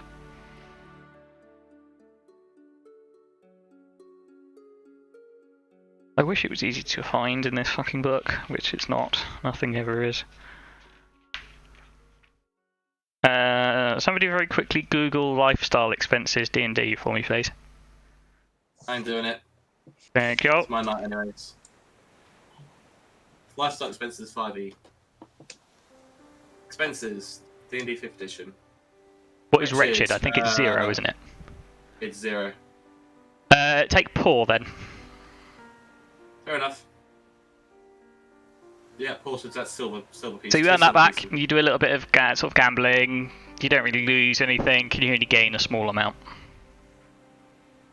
Is that similar to what I've had before? Because I swear I've had a gambling one before. Or was that a completely different one? Yeah, that was a different one. That was you got more from that one. You had a very good night gambling previously. So it's just an average one. You get your cost back. Yeah, you didn't lose anything. You didn't really gain much. So. Yeah, fair enough. That's all right. Yeah, I feel like Richard is quite right for me, right? As a savage sort of tribal. Yeah, it's squalid. It's basically nothing. Yeah, it's living outside or rough. Okay. So. Should it be squalid or should it be wretched? To be fair. I think wretched is the lifestyle, but squalid is what's like the name of the room or meal. True. Makes sense. Yeah. Okay. So you have a nice long rest, sleeping away. You recuperate everything, all of the sort of like hard slog of stuff that you have been doing in the temple or the workshop. And the next morning, I presume you're going to come down and have breakfast, yeah? Yeah. Or come up and have breakfast actually, because you have to. It's the rooms are downstairs. Yeah. Honey will serve you breakfast. Breakfast will be a meal. You can have modest, comfortable, or wealthy. Modest is 3 silver, comfortable is 5 silver, and wealthy is 8 silver. I think I have a comfortable one. Comfortable meal? And that is 5 silver. 8 silver? Oh, 5 silver. Wealthy's 8. Oh. I'll have a modest. Modest is 3 silver. Actually, yeah. 3 silver. I mean, I think you keep cutting out a little bit. Do I? I shouldn't be. Yeah, at least whenever someone else speaks, it seems like you just like go really sort of. I should be attenuating. Top of your voice. No. It's weird. Let me change my attenuation settings. Just in case. I think that's more for hearing people when. Yeah, but it's like because I'm not using. I'm using something else. Yeah, it is. It's attenuating it. Because I'm using voice meter. I think it's attenuating when somebody else talks. Oh yeah, true. Because that's gonna make everything else quiet. Yeah, exactly. So I'll turn it off. Yeah, that makes sense. Cool.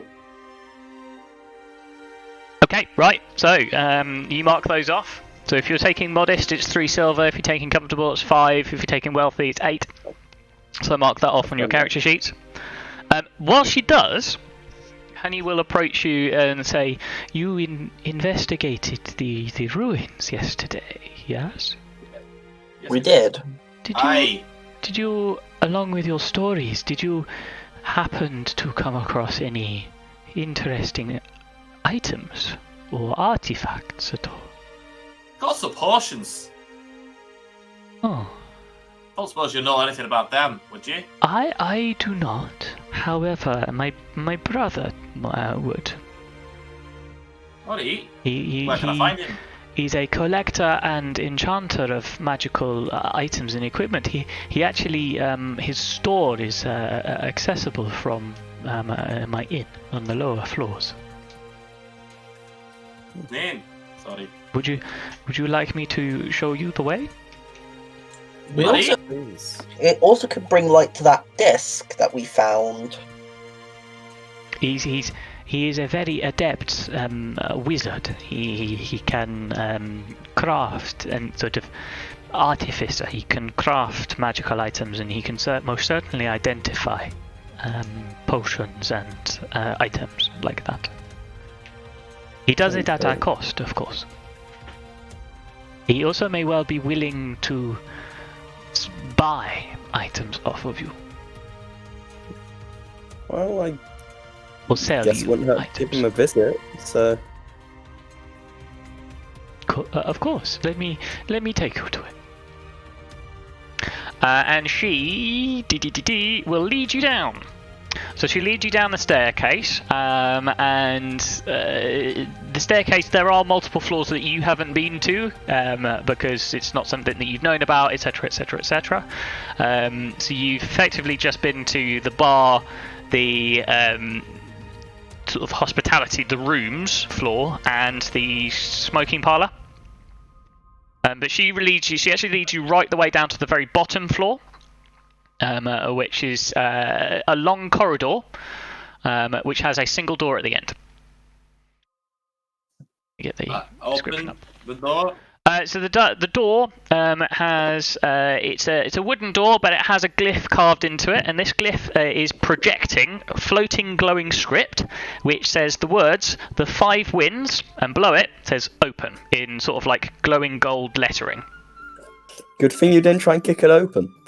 So it's just projecting this into the air in front of the door. Honey will knock and open the door, and you hear, for deeper in the room, a small bell. Sort of ding-a-ling-ling-ling, like a standard like shop bell. Okay. Inside, get this big up. It's a fairly cosy room with warm lighting in the form of small floating orbs of flame suspended in spherical iron cages along the wall. The walls themselves are made of carved obsidian stone and have canvases depicting various blueprints, designs, schematic diagrams of both mechanical and arcane sort of like items, many of which are just completely alien to your eyes. Don't make sense to you at all. Reminds me a little bit of home, sort of in the workshop. It would actually. It would very much remind you of your father's work in your sister's workshop back in Abermay. There are shelves and plinths across the wall of the shop, some packed with scrolls or potions, and others with sort of assortments of weapons and pieces of armour. There are also armour stands which stand across one of the walls, which hold some of the larger sets or components of armour. And through the middle of the room there are more obsidian tables with yet more items floating in the air above small metal rings carved with arcane runes. At the back of the room, Honey will lead you right the way through. There's an archway which leads into what looks like a cross between a workshop / study. There's bookshelves across the walls. There's a desk in a corner. Another desk has a great big work table on it with various tools, etc., etc. And this also seems to have various different items and weapons, etc., etc. But these ones appear to be like works in progress. So they look like they're like in the process of being infused with magic or being created into something.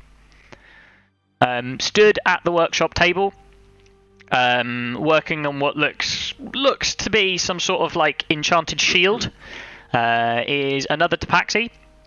He's got very similar colours to Honey, so the ginger with patches of brown, except his patches are slightly darker brown than hers are, and he has slightly shorter hair, and very clearly built male. He's not like well built, but he's stockier than Honey is, clearly, but he's quite,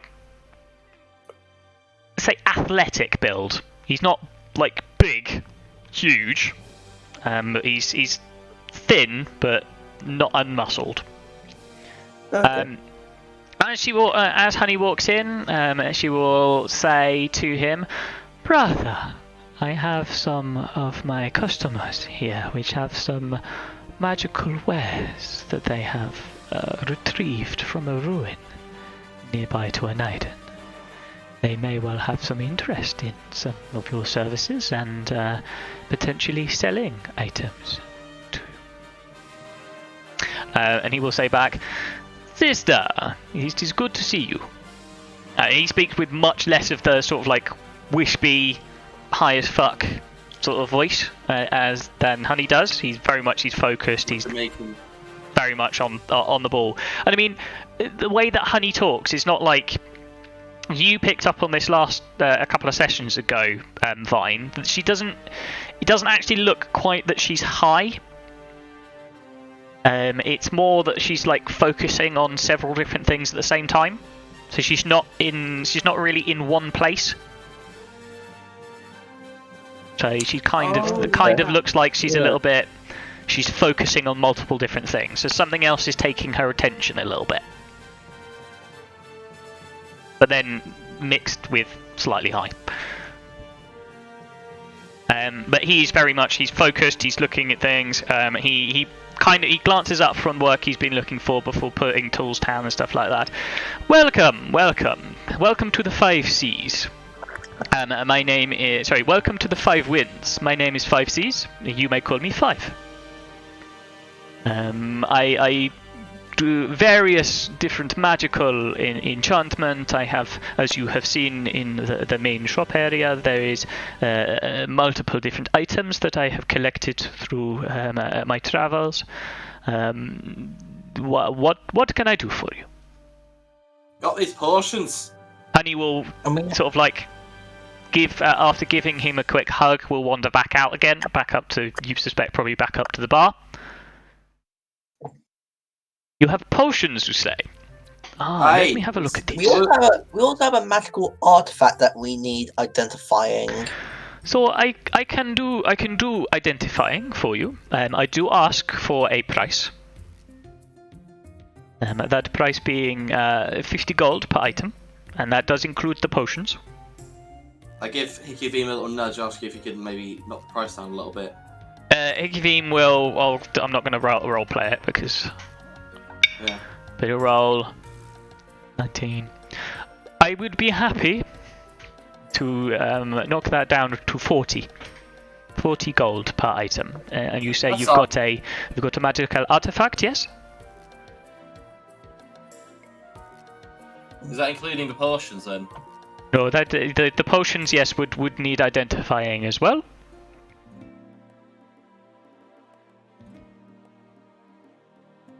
There are many different potions, many different effects. I need to that'll be know exactly. 120. So that would be if you want to do all 3 of them. You say you've got two potions and a magical artifact, yes?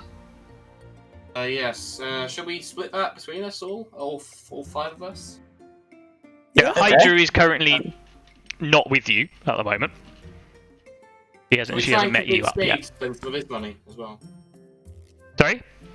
We try and convince Gabe to spend a bit more. Oh, Hickey Beam will put money in, yeah. Yeah, but like, because I'm counting 120 divided by 5, which is 24. If we can maybe try and convince him to put in like 30 or something. You can probably do that, yeah. Yeah, you can do that. So you'll put 30 in then. Right, he'll put 30 in, leaving 20 divided by 90 gold. 90. Plug in my 90. 18 each. 18 gold, okay. Oh no, divided by 4, sorry. 90 divided by 4. Oh. That was high. 22.5. So... I will cover the extra 20.5 silver. I'll cover the extra 1. So if he puts in 31, what does that take it down to? Takes it down to 89. Divide that by 3. Divided by 3. Does that make it easier? That makes it more expensive. Can we say Divide by 4. 40? If he puts in 40, that makes it a bit Yeah, nicer. you can put 14. Right, so he puts 40 in, so that makes it 80 divided by 4 of us. 20 gold each. Cool. Okay. Okay. Oh, that's lovely. Malaya puts in 20. I'll put 25 in to save you a bit of money, Vine. No, I have plenty of gold now. You sure? Yeah. I'm fine spending 20 gold. Still have 147 left. Okay. So I've taken 20 off. So 5 will take out a pearl. Holding it in his paws, he will take the potions and the disc off of you guys. So the purple potion, he will look over, and he will tell you this is a potion of mind reading. It allows you to, as the name suggests, read people's minds. Is that purple or blue? See their thoughts. That's the purple potion. Purple potion. Okay. Mind read. This blue one. I don't think Ragnar should hold that. This blue one is a potion of heroism. Heroism. Interesting potion. Yeah, it casts heroism on the person who drinks it, I believe. What does that do? Look it up. Oh, fair enough. He'll explain it, but look it up. This disc. Now, this disc is interesting. These are an interesting set of tokens.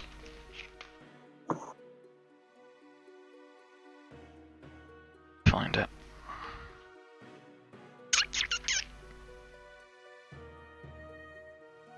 So these are called feather tokens. They were made by an ancient wizard called Qual. Now this is the token of a bird. Now what the bird token does is it summons a creature. Oh, is it like Gandalf and his eagles? A little bit, not quite.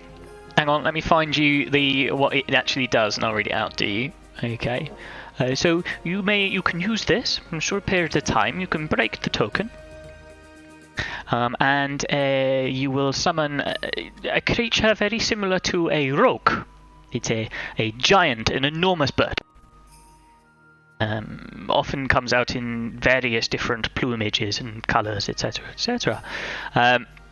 It will obey your commands, and it will last for a period of time before disappearing. Or if it is killed, it can hold a lot, a huge amount of items or a few creatures, and it can only fly a certain amount of time. So I'll read you the statistics. It has the statistics of a rogue, but it obeys your simple commands and can't attack. It can carry up to 500 pounds whilst flying at its maximum speed, which is 16 miles an hour for a maximum of 144 miles per day, with a 1 hour rest every 3 hours of flying, or 1,000 pounds at half that speed. Question. Yes? What's the distance to a citadel? As the crow flies, or as the rock flies, in this case. Hang on, let me get it up. Could this possibly ferry us to It would be 66. That's 66. That's not right. That's in feet.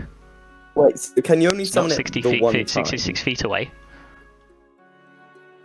Oh, only 66 feet. That's not very far at all. The capital is not 66 feet away from Menaiden. Yeah, so that's what I was saying. 66 feet is not very far at all. No, I went to the wrong map.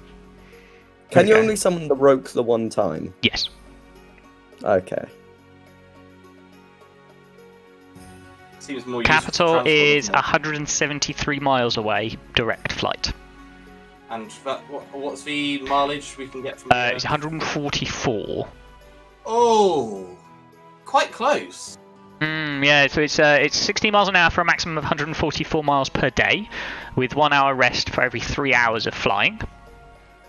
Was it what, £500 at normal speed? That's £500, and half that speed if it's carrying £1,000 worth. The bird disappears after flying its maximum distance for a day, or if it drops to 0 hit points, you can dismiss the bird as an action. I'd only fit a few of us on, to be fair. I'm £150 just alone. And I'm... Wait, Well, melee doesn't weigh that much. Melee is quite small. True. Yeah. Weight carried... No, 76. I'm talking more about myself as a person as well. Yeah, so they wouldn't be able to carry much of it. You'd basically get it to about 70. Yeah. Because it would take you... With 4 of you on there, it would probably be over the threshold. Yeah, it'd probably be more of a get the fuck out of the zone. It's probably a get the fuck out of here guy, isn't it? It would take you halfway, so it's 170 miles as the crow flies. So it would take you halfway, so if you wanted to walk the rest, it would take less time than it would normally. Is there a town in between? I believe there is a town in the middle. Hang on. Well, then... There is another town. There's actually 2. There's Akon Fenve and Grijns. Which one's more interesting, Owen, to go to? I haven't written either of them yet. Okay, so neither. Now, I don't think I'm... if you did not want to use this, I would happily buy this token off of you. For how much? I would give you 2,000 gold. Fucking hell. Gabe, can you maybe upsell it a bit more? Yeah, you can try. No. I'm not sure whether or not not sure whether we should sell it. Well, it does give us an incredible amount of money. It might prove useful in an escape. If you would, the potions, I would also buy off of you. I would buy the potion of mind reading for 2,000 gold as well, or 200 platinum. And the potion of heroism I would buy for 1,500 gold. I also have multiple. I would also be happy to trade. I have multiple different artifacts of my own. Or if you wish to have an item crafted, I can craft an item. I can craft weapons, armor, shields, ammunition, or spell scrolls. I can craft those for you for a price. Basically, this guy's a super merchant. Possibly. He's a magical purveyor of magical items. Ah, very good. Question to the party. I don't know whether we're going to need the mind detector. It's just casting a mind detect spell to read a mind, which I feel like is very contextual usage. Yeah. Yeah. Second of all, the heroism spell doesn't seem too fancy. It's like a willing creature you touch. This is the actual spell effect that you get from drinking the potion. It can be used with bravery. Until the spell ends, the creature is immune to being frightened and gains temporary hit points equal to your spellcasting ability modifier at the start of each of its turns. So it doesn't seem to do too much unless you have a really high spellcasting ability modifier. Clarification. Potion of heroism.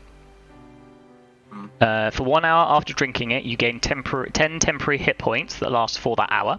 For the same duration, you are under the effect of the Bless spell. No concentration required. Oh, I was looking at the wrong thing then. Yeah.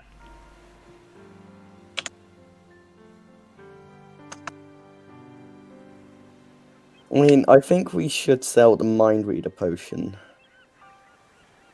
I probably agree with that one at least. Because it's very circumstantial. Yeah. I think the circumstantialness of the mind reading gains the effects of detect thoughts at a spell save of DC 13. Detect thoughts is just basically reading minds because has it. I don't think I'd find that too useful. I think it'd be nice to have the money from that. The bird thing, I think we could probably use. Oh, would you say if we're about to fucking die or whatever, and we drop the bird down and we hopped on it, we'd be able to escape? It requires an action to use. And yes, you could potentially. It does fly. It can't attack, and it has the statistics of a rock.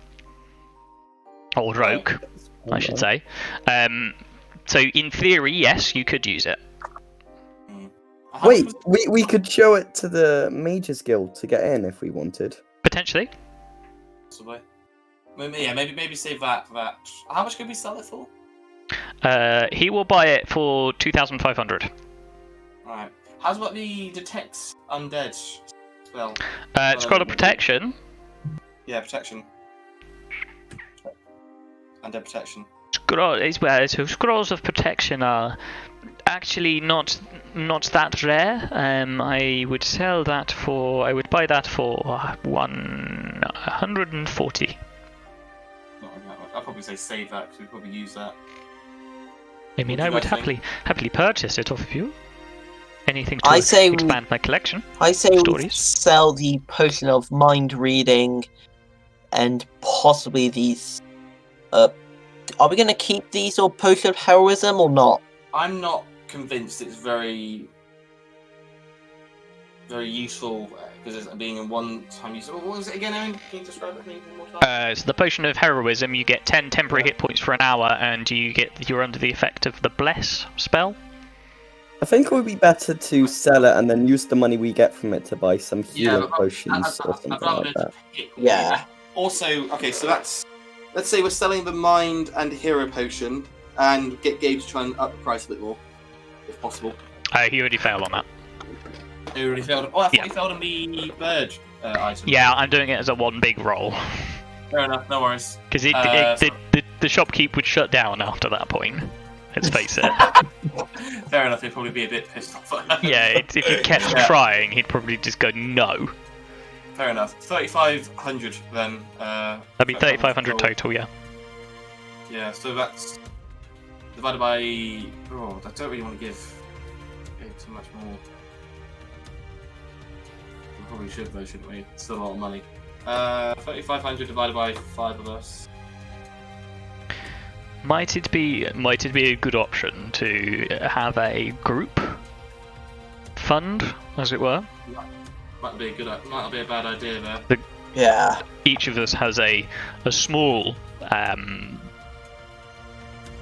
amount of money to do our own stuff, but we have a pot for all of us. Yeah. How's about we take off the money we need for all of us to get to... But it also depends on how far that bird would take us.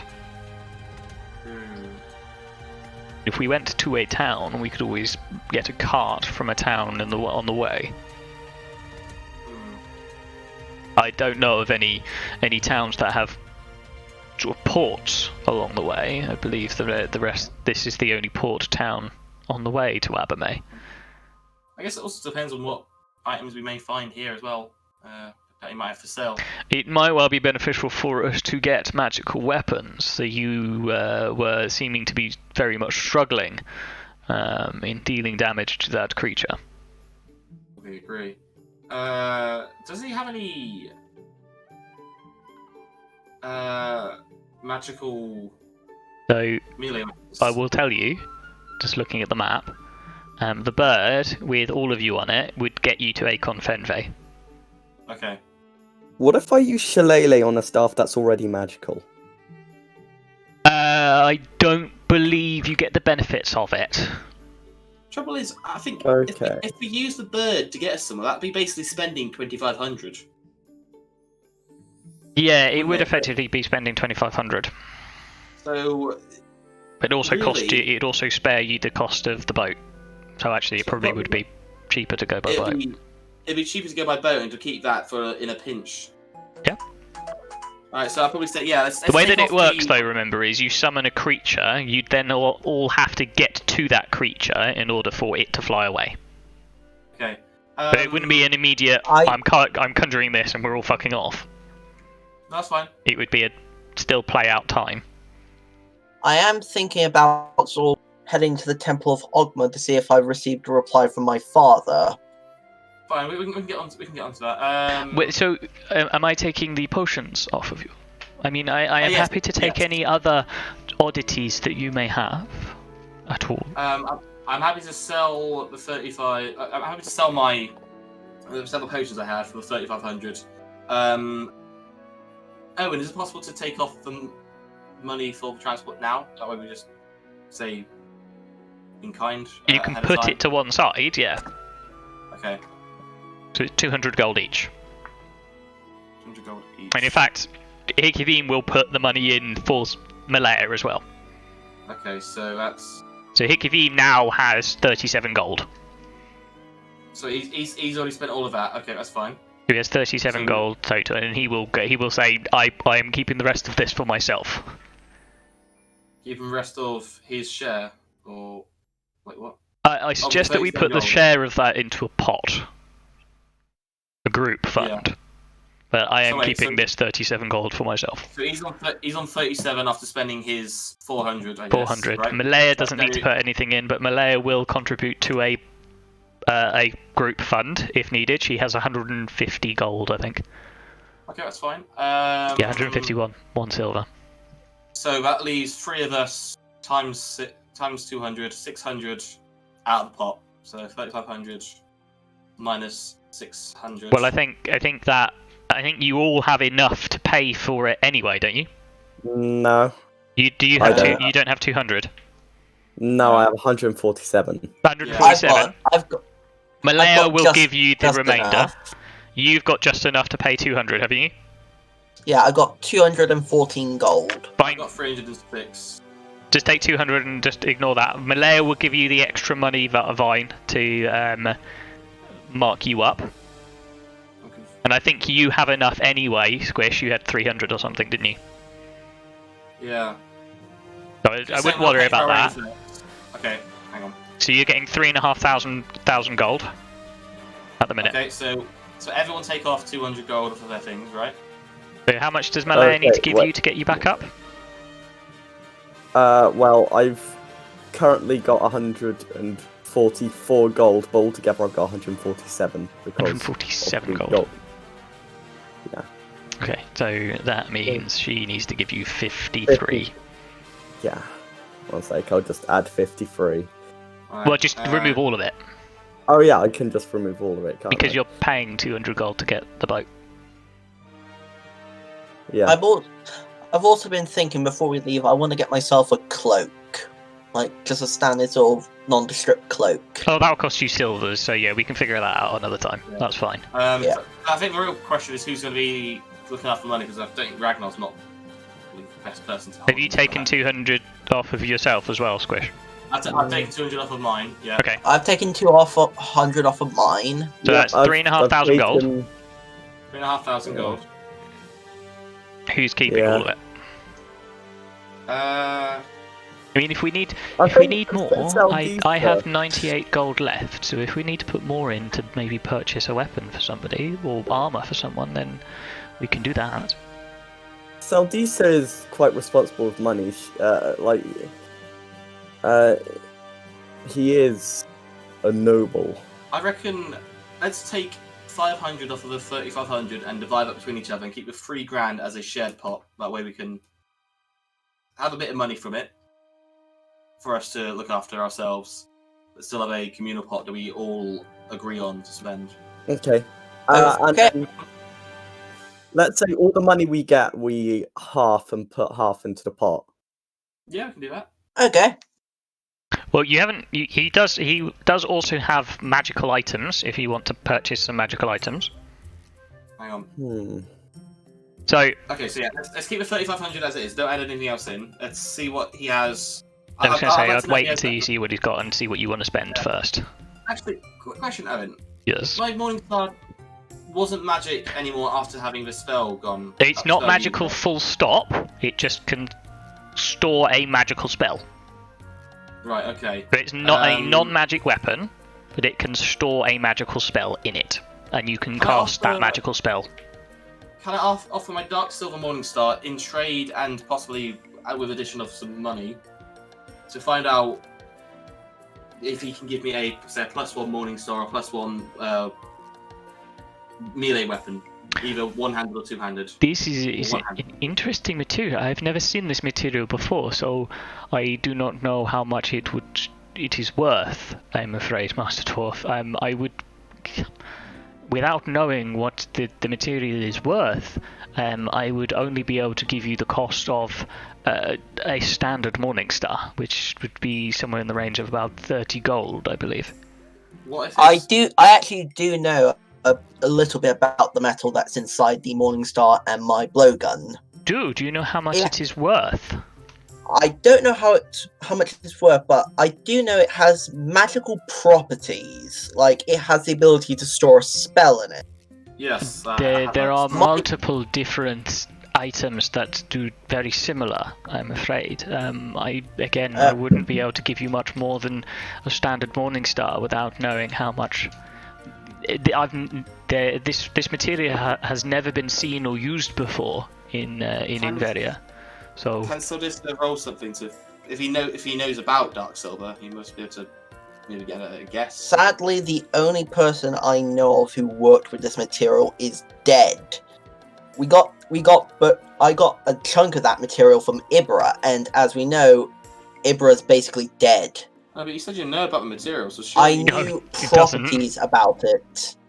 I knew some properties because we know that it had magical properties, and my father wanted the material for the next generation of suits because of its sort of magical properties. That's fine. Okay. Doesn't have a market value. It's literally brand new. It's an alien material. Fair enough. No worries. In that case, I'll just ask if he has any magical melee weapons. So I do have magical melee weapons, yes. I have several different ones, so I can craft you magical weapons. A standard enchanted if you would like a Morning Star or Mace or something similar to that, I can put a standard enchantment on it for 1,000 gold or 100 platinum. If you'd like a slightly more powerful one, that would be 4,000 gold. If you would like an even more powerful one, so a very powerful enchantment on it, that would cost you 1,600 platinum. Okay, so I guess that's 160,000 gold. 2 plus 3, right? Yeah. So plus 1 would be 1,000 gold, plus 2 would be 4,000 gold, plus 3 would be 160,000 gold. Okay. Would the group be okay with me getting a +1? I do have other more interesting items as well. Okay. Do tell. So I have various different things. He'll take you back out into the sort of the main display area of the shop. I have for yourself as a slightly more weapon wielding warrior by the looks of it. I have what does he have? Here I have this sword of answering.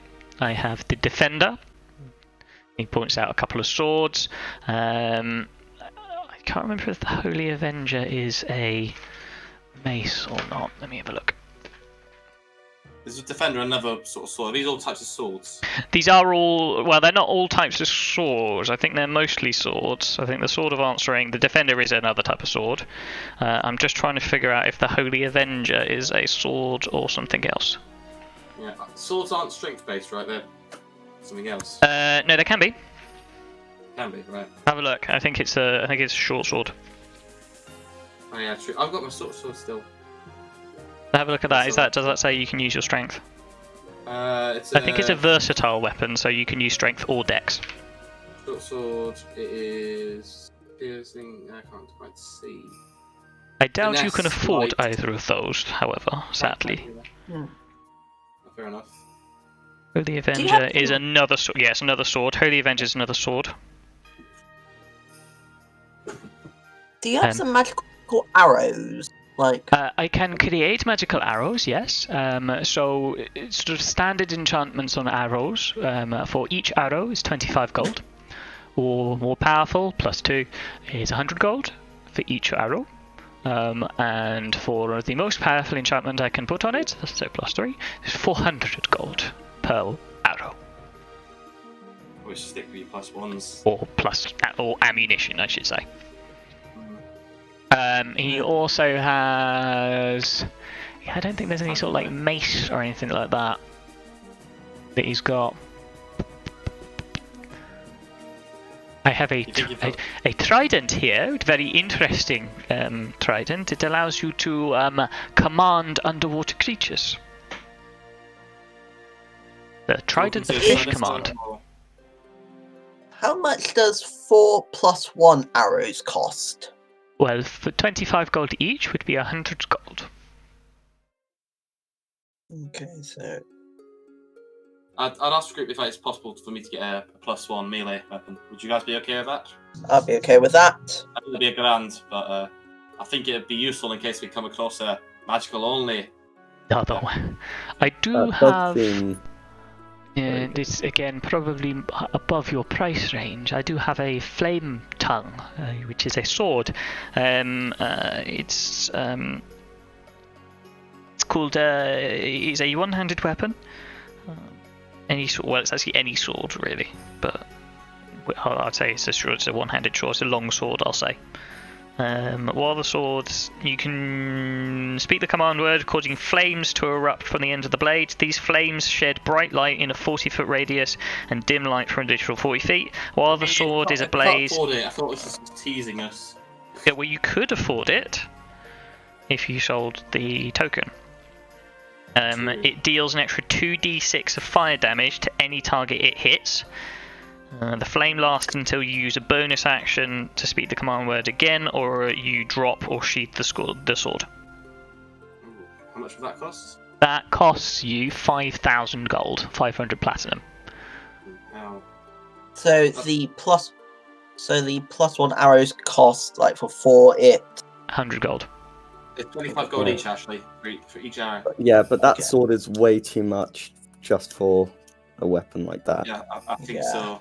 I would be also willing. So those are standard enchantments. I can also enchant elemental damage onto a weapon. That is a little bit more costly. So to put a basic enchantment on something, which would effectively give you an extra D4 of damage, but of a specific elemental type, that shall cost you 1,500 gold. Or you can reduce that price if you have any components that I would use to get the enchantment. So enchanting items, they require components to infuse into. Each one costs a gem of 1,000. A gem of 500 gold, equivalent worth. I think I'm just happy with and a few more other components. I have a question. Do you have any ironwood? Perhaps? Ironwood, no. I do not have anything sort of in the ironwood range. I do have something that would be very useful for a party just as yourself. I do have this backpack, this haversack. It is a haversack that was created by a wizard called Heward. And it opens a small. It carries more than it should for its size. It's called Heward's Handy Haversack, and basically it has an extra dimensional storage space, very similar to the bag of holding. How much is that? That would be 2,000 gold. I think we're fine with our normal backpacks as they are. You have a +1 Warhammer, by any chance? I could very quickly put one together for you, yes. Would that be 1,000 gold, yes? That would be 1,000 gold, yes. Can I sell you my Morningstar as well, to knock that down? Or I could give you 30 gold for it, but that is about as much as I can give it to you without knowing its specific amount of properties. Oh. I would suggest that if it stores magical energy, I would maybe suggest keeping it. Maybe somebody who knows more about it would potentially give you more.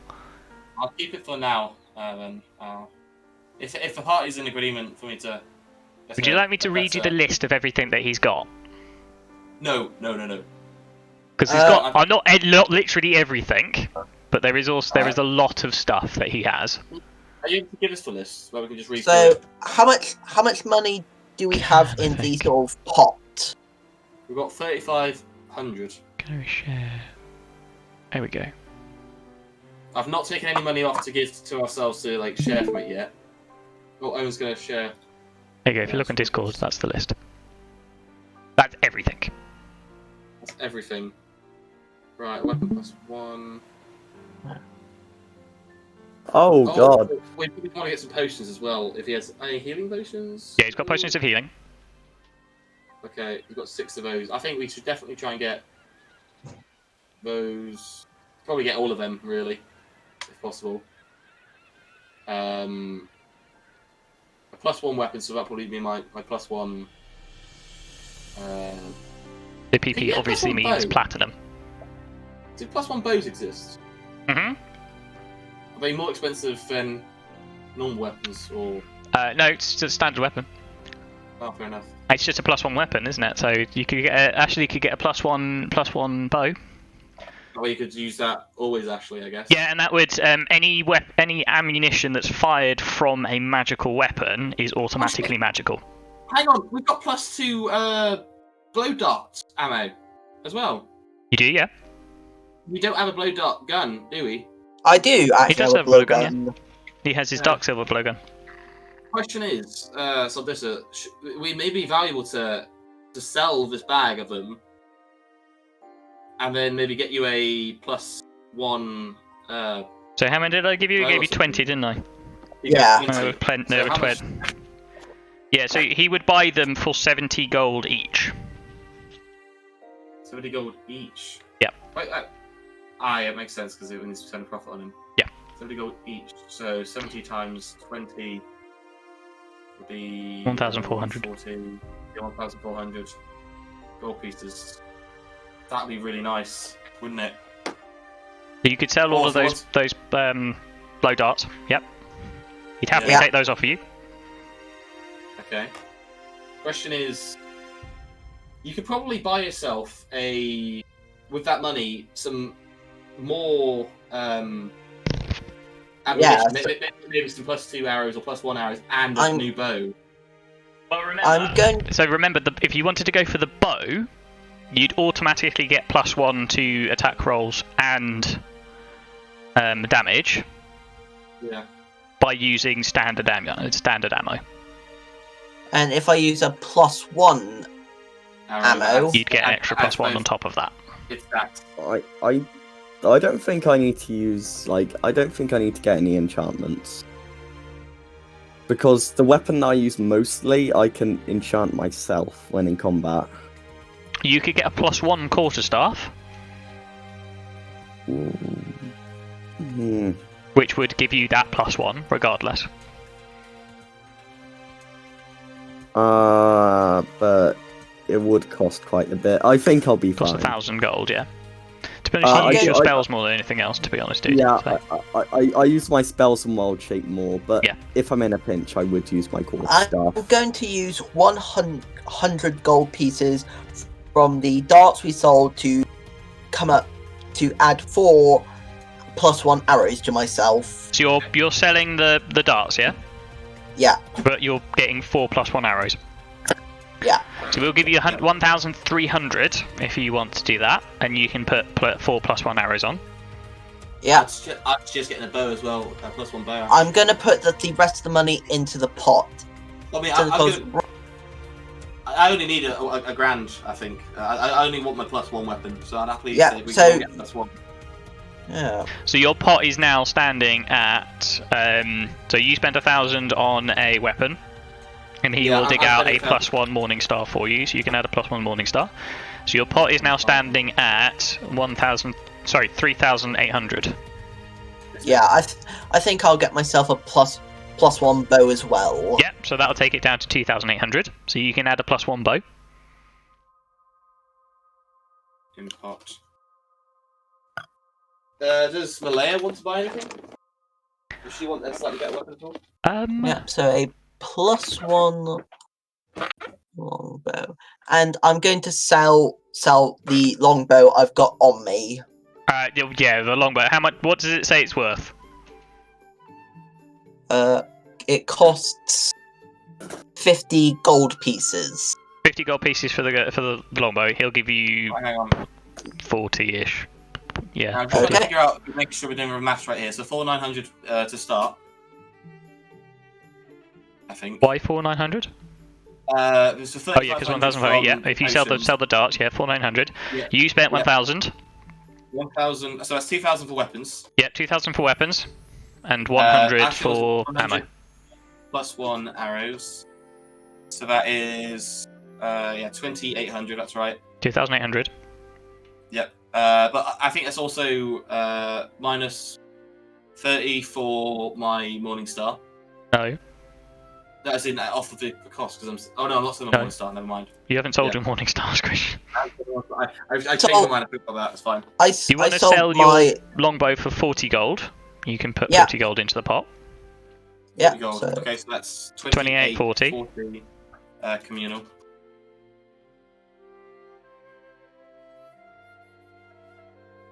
So you can see all of the weapons all of the stuff that he's got there. If you guys want anything else, I mean, Malaya will. As well. I'm okay at the moment. I'm dealing quite happily. I'm very much. I'd rather make sure that you guys don't go down than dealing damage more than anything else. 6 times 74. I think potentially. So that's how much. Looking into maybe some of the other items might well be useful. We have enough to get us to the next town. We've spent that money already. We've bought our passage already. I think maybe we are lacking on. What are you? What are you doing? 6 times 74 health potions. Oh, you're buying the potions as well. That's what I'm Oh, thinking. okay. If you're buying six agreement. healing potions, yeah, fine. If you're buying 6 healing potions, then you can take that off. I think maybe looking at some other equipment might be useful. We don't have that much in the way of any magical items, and I don't think potentially this 5 was it? Yes, my darling. Do you stay here? Are you likely to be in another city? So my store is accessible from anywhere the Inn of 1,000 Doors is accessible. But I am not always here. I very frequently travel around looking for new items, new stories. So I am not always accessible, I'm afraid. So I may see you again, but it may not be for some time. So if you wish to purchase anything, you are more than welcome to. Otherwise, you can take the gold. Not a problem by me. Like I say, I do spell scrolls if you'd rather me do some spell scrolls for you. Etc. etc. I have about 239 platinum left over. Yeah. So you got 2,396 gold. What is the Staff of the Python? Staff of the Python. Let me find it for you. Curious. Staff of the Python. Staff uncommon. Requires achievement by a cleric, druid, or warlock. So this would be a staff for Vine. You can use an action to speak this staff's command word and throw the staff on the ground within 10 feet of you. The staff becomes a giant constrictor snake under your control, which acts on its own initiative count. By using a bonus action to speak the command word again, you return the staff to its normal form in the space formerly occupied by the snake, blah blah blah blah. On your turn, you can mentally command the snake if it is within 60 feet of you, and you aren't incapacitated. You decide what action the snake takes and where it moves during its next turn, blah blah blah blah blah blah blah blah. If it dies, it reverts to its staff form. The staff then shatters and is destroyed. If the snake reverts to staff form before losing all of its hit points, it regains all of them. Awesome. So it's that sounds really useful. But I mean, I can become a constrictor snake myself. Yeah, but you could, in theory, because you can still use concentration stuff whilst you are in wild shape form. Oh, that'd be fun. So you can still, and plus it actually doesn't take concentration, it just takes mental commands. So you can still think you still have your mental capacity in wild shape. 2 snakes. So there'd be two creatures on the battlefield. Yeah. There is also otherwise the Wand of the War Mage, which would be another one as well. Let me find the Wand of the War Mage. Myself to begin with, but whilst holding this wand, you gain bonus to spell attack rolls determined by the wand's rarity. In addition, you ignore half cover when making a spell attack. Well, that would have been useful for Hikubin. Actually, each of you, everyone add 2 health potions between us player characters. Okay. Since I think Malaya has a healing salve, she might be able to. Could she use one herself? I think she can actually, yeah. I know she doesn't have any now, but like potentially she might be able to get some more of those. Yeah. I'm just thinking that we can have the potions to quaff ourselves, and then she can use something on herself. Or if we need to, we can use one on her.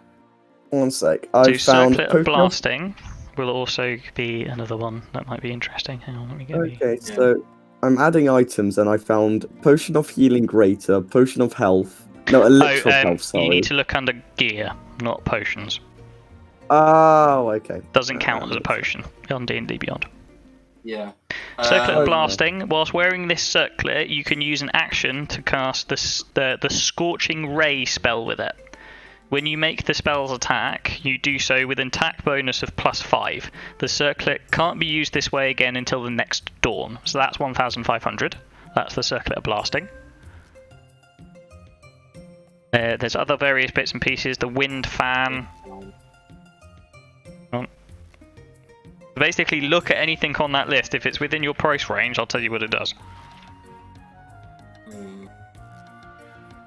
What is Iron Stone? So an ion stone is a little stone that floats around you and gives you benefits. You can also Google all of this shit if you want to. Wind fan.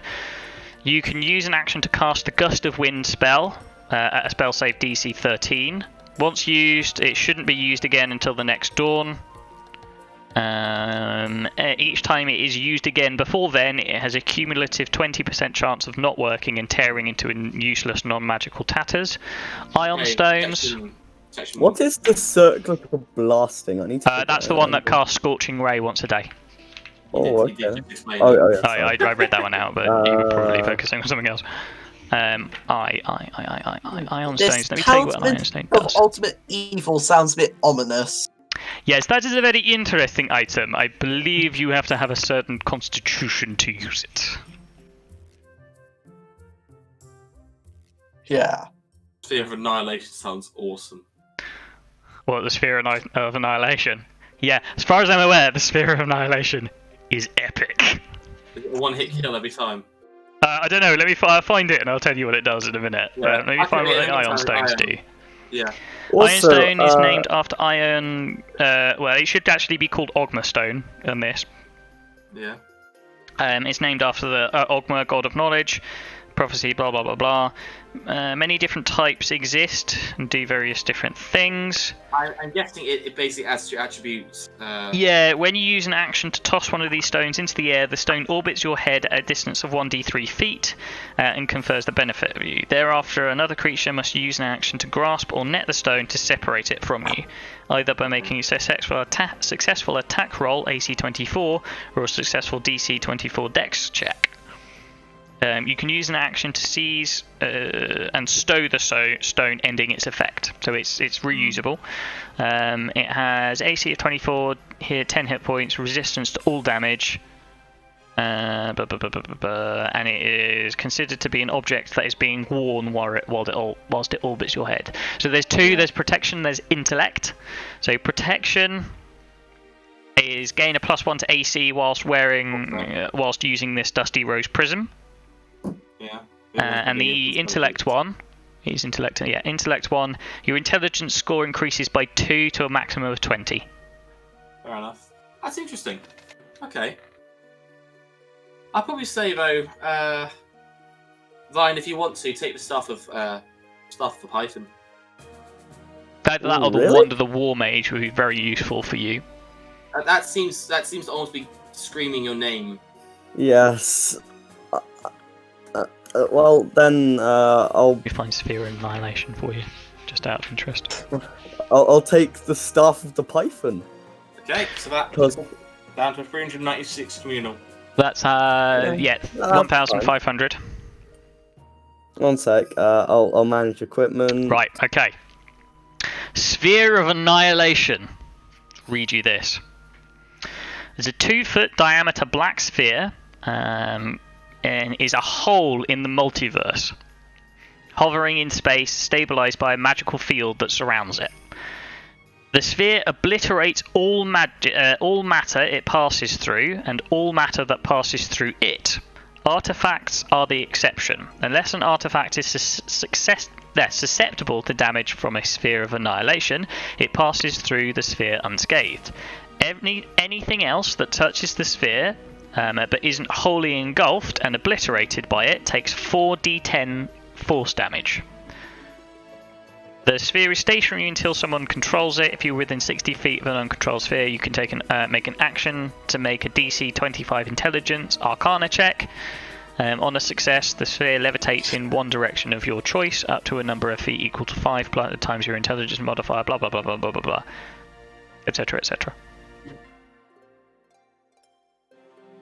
If you attempt to control it and fail... if the sphere comes into contact with a planar portal, such as that created by the Gate spell, or an extra-dimensional space, such as that within a portable hole or the Hewitt's Handy Haversack, The DM determines randomly what happens using the following table. It can be destroyed, it moves through the portal or into the extra-dimensional space, or a spatial rift sends each creature and object within 180 feet of the sphere, including the sphere, to a random plane of existence.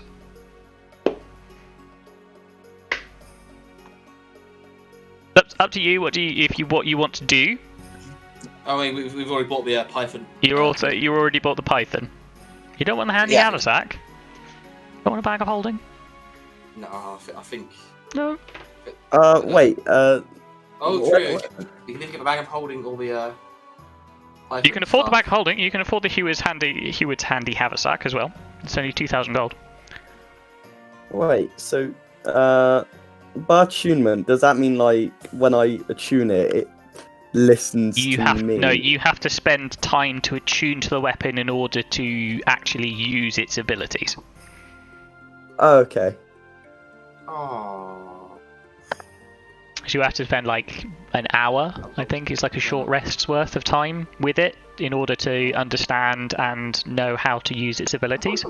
Okay, so but right and now you can I'm just only be holding attuned it. to 3 items at a time.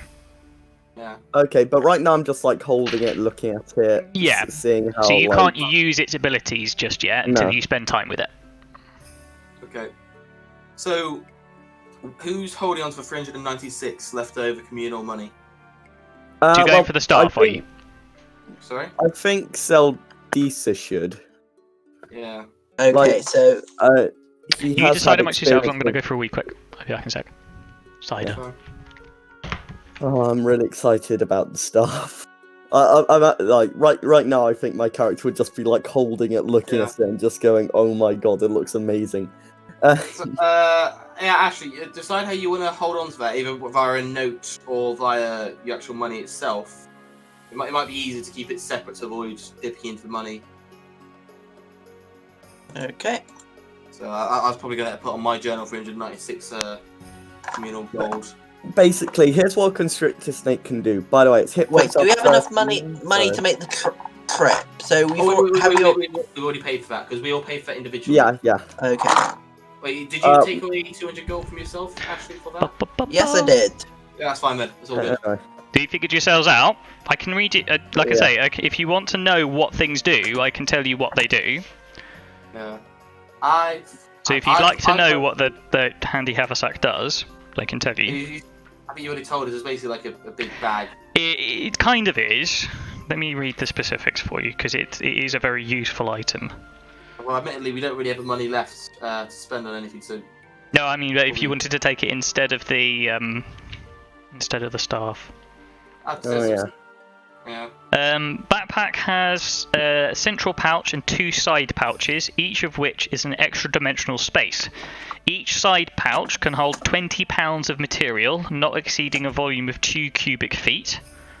The large central pouch can hold up to 8 cubic feet or 80 pounds of material. So a standard backpack can only hold something like 30 pounds, I think, in all of its pouches. I mean, I think... Alright, it should be on your equipment list. We're doing okay for our... The backpack always weighs 5 pounds, regardless of its contents. Placing an object in the haversack follows the normal rules for interacting with objects. Retrieving an item from the haversack requires you to use an action. When you reach into it for a specific item, the item always magically appears at the top. The haversack has a few limitations. If it's overloaded or if a sharp object pierces or tears it, the haversack ruptures and is destroyed. If the haversack is destroyed, the contents are lost forever, although an artifact always turns up somewhere. If the haversack is turned inside out, its contents spill forth unharmed, and the haversack must be put right again before it can be used. If a breathing creature is placed into the haversack, the creature can survive for up to 10 minutes, after which time it begins to suffocate. Placing the haversack inside another extra-dimensional space, like a bag of holding or a portable hole, destroys both items, and a gate to the astral plane opens, sucking anything within 10 feet of it through the black hole, basically. Yeah, kind of, and it deposits you into the astral plane. It's a one-way trip, though. I wish we could have gone 2 of them so that we could use it in combat. I mean, it sucks anything within 10 feet of it, so that means the person who does it. No. You need to have a one-way trip to the astral plane. If you chuck one of the bags into you would have to be really fucking accurate. Yeah. If you did it with a portable hole, then maybe. Because a portable hole is different. But you would have to be really fucking accurate. Because you're effectively chucking a messenger bag into a backpack. Yeah. What would you be happy with then, Vine? Would you rather go for the backpack or for the stuff? Well, to be fair, constrictor snakes, that they're good for like holding enemies, but I can't really like that they do 1d8 plus 2 while constricting. There's also something else we need to take into account. There is the possibility that we may not be welcomed in the capital, and the capital does have access to the suit, which I'm very sure that most snakes could probably not strangle the pilot inside. Yeah. And I believe the magical backpack would be more beneficial in the long run. Yeah. The one downside is the snake can die. I think anything can die. Yeah, and the stuff can just shatter. I think it'd be better to get the backpack. Yeah, if the constrictor snake dies, the staff shatters. Yeah. So, whereas it's much harder to hit the backpack. Yeah. I give the snake staff back, or staff the python back. Are you going for Hewitt's handy haversack? Yeah. Yeah. Who's taking it? Oh wait. Do I have to attune to my +1 hammer? +1 weapons, I don't believe you do. Thought not. Staffs, you do.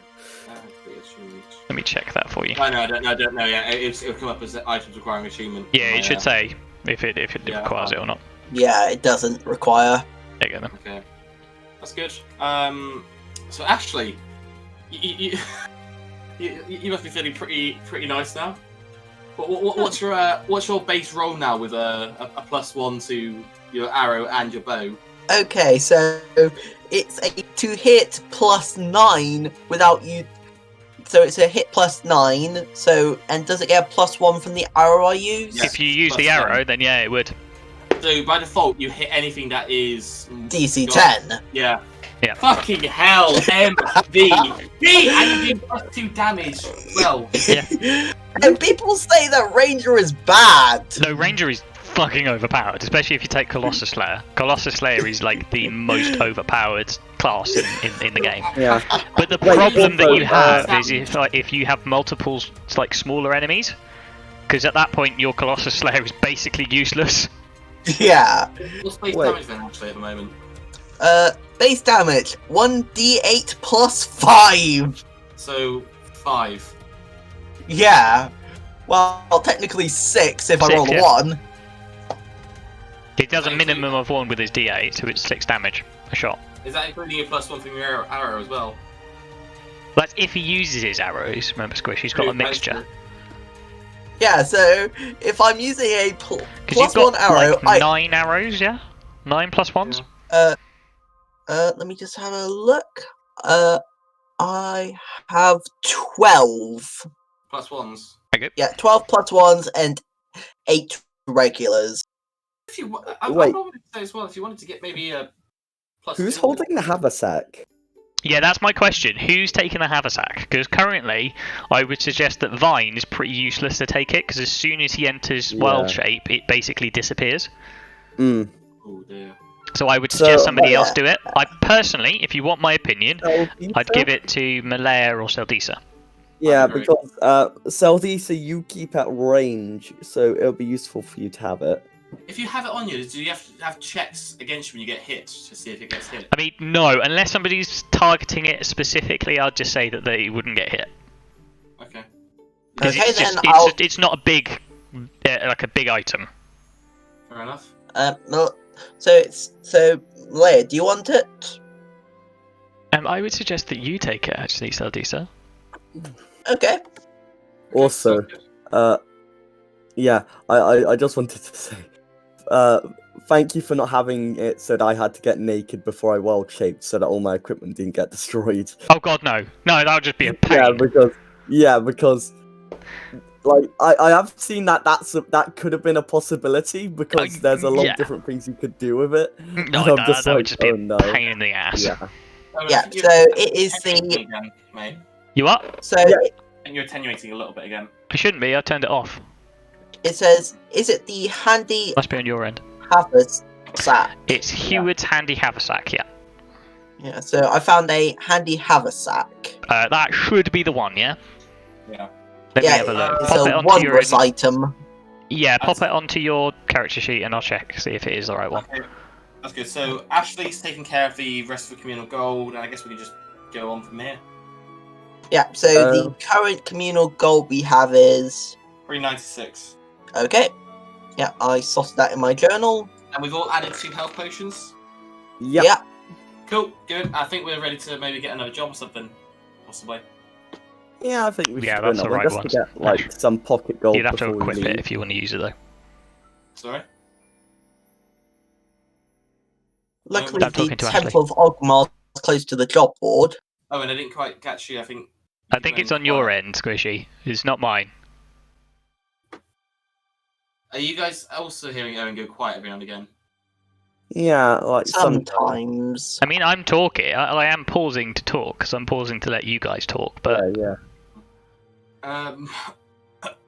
Shall we... Oh, does Ash have to attune to that magical item? I don't think you need to attune to the handy haversack, but you do need to equip it, Ashley. Yeah, I've equipped it. Okay. Cool, awesome. You Shall can we get go rid of to your the- backpack if you want to get rid of your backpack. Okay, let me just find the backpack. I mean, he'll take that removed. off you. It doesn't cost anything. He'll just... I mean, he'll take it. He won't give you any gold for it. He'll just take it off you. Okay. Right, let's go to that jobs board. Yeah, Are you not travelling to the capital? I think I'm we just- need to get some pocket gold before we leave. Pocket gold? Yeah, you still have like I- 400 gold.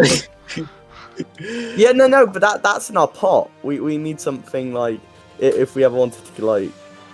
You can I take it don't out know. of the pot, really, can you? Actually, the question is Owen hinting us here? I don't, because he spent so much time on this map. I feel like there's got to be more to it, right? Yeah. I want to go to the Temple of Ogmar just to see if I got any mail. You can go to the Temple of Ogmar, yeah. So you reach the Temple of Ogmar, and like I described to you yesterday, it's that sort of like large library building with the area at the top. And you walk up. You can ask the I can't remember her name now. Is it Sis? Oh, let me have a look. Temple to Ogmar.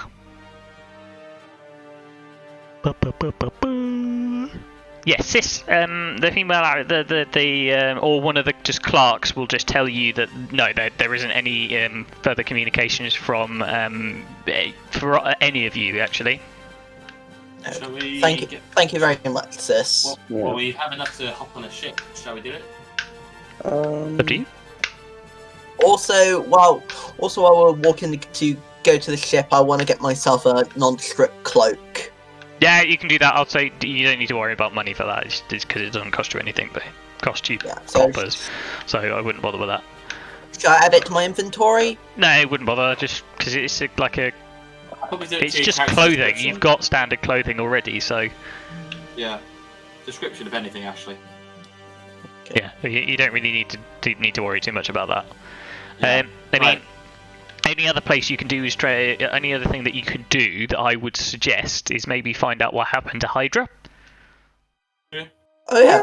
I guess we could. Yeah, Have a yeah, look. go. I mean, Find out after what once happened. you finish, before you go to the Temple of Ogmar, you could go and find where Hydra is. Maybe knock on her door, and she'll be in there, sort of like relaxing, sort of like recuperating still. She's not quite so Fair. used to fighting creatures like that as you guys are. And she will say, I'm planning on going to the Mages Guild a little bit later on in the day. I have a few bits and pieces that I'd like to get sorted first. If you guys, you'd be welcome to join me and go to the Mages Guild together. I'm sure they'd happily accept the as a group, potentially. I'll be down. Well, there's a treasure trove of knowledge, so yeah. Yeah? Yeah. Of course, yeah, we can go to the Mages Guild together. Knowledge to get extra key. I was joking. No. If only. You can do research. You can do research on finding out about certain things. So if you remember what the skull... Because you heard... I'll give you this for free. Because you heard the skull mention something strange. Yeah. Maybe you guys probably didn't clock it, but... It said it so many times that you probably would remember this. Wisdom, better strength. No. Before that, you guys probably didn't even remember. You wouldn't even remember it, I promise you. Alright. Let me open this in editor to get the details for it. You do remember it saying something odd, because it didn't say Inveria. Oh, Owen, you might want to get your stream off as well, because we're still seeing everything. Unless you're not wanting us to see that. Oh, I'm not fussed at the minute, really. There's nothing interesting for you. Fair enough. You remember it's one of its first sort of like things was welcome our new acolytes. Ahead of you lies the largest trove of necromantic knowledge in all of Estubis. Yeah. Oh. Estubis. What is Estubis? Don't know. You've never heard that. And roll me a history check. Okay. Okay. What's history based off of? Wisdom, yeah? Or intelligence? It's one of those. Oh my god, it's one of those split occasions fucking Ragnar knows, of all people. I feel like I should roll that with disadvantage because he's not a magical guy. I also got 20. It's not magic, it's history. Not True. Oh, 19. Got a fucking nat 20 as well. Bloody hell. I mean, Igavine doesn't know. No, none of you know. Wait, what? None of you know. Oh, I think you might have had to, needed a 30 or something. Or DC 25. Oh, yeah. Oh. None of you have heard of Estubis before. The different, it's an interesting, it's a bizarre place. I guess it would make sense for me not to know about it. I've lived in a village almost my entire life. So it makes sense for all of you to not know about it, to be fair. Yeah. I think the only person who my might know character about probably it wasn't taught it during his history lessons. Yeah, I mean, the only Anyway. person who would have the potential of knowing about it would probably be you. But Shall we go research it in the Mages Guild? Temple of Ogma. Oh no, because we're following. Oh, yeah. It's more of a Mages magic Guild, thing, isn't it? Oh yeah, yeah. Let's go to the Mages Guild. you want to go with to the her. Mages Guild? You can go to the Mages Guild, that's fine. Yeah. I don't have a map for the Mages Guild, so this is Theatre of the Mind. Okay. So the Mages Guild is a huge building. It's the red sort of tiled building at the top of the map. It is huge, fucking massive. Get my The only place I could think could potentially be bigger would be the Imperial Palace. Massive. What? So it's a nice big red tiled top building, various sort of parapets and sort of towers coming off of it. It's got a large covered courtyard in the centre of it that you can see, but you can't really see too much. At the entrance, you're stopped by armoured guards, who appear to be sort of paladins of Mistra. They're wearing Mistra's holy symbol on. I can't remember what the symbol looks like now. It should be on the thing on your journals. Have a look. Gods of the Living Territories. Page 1.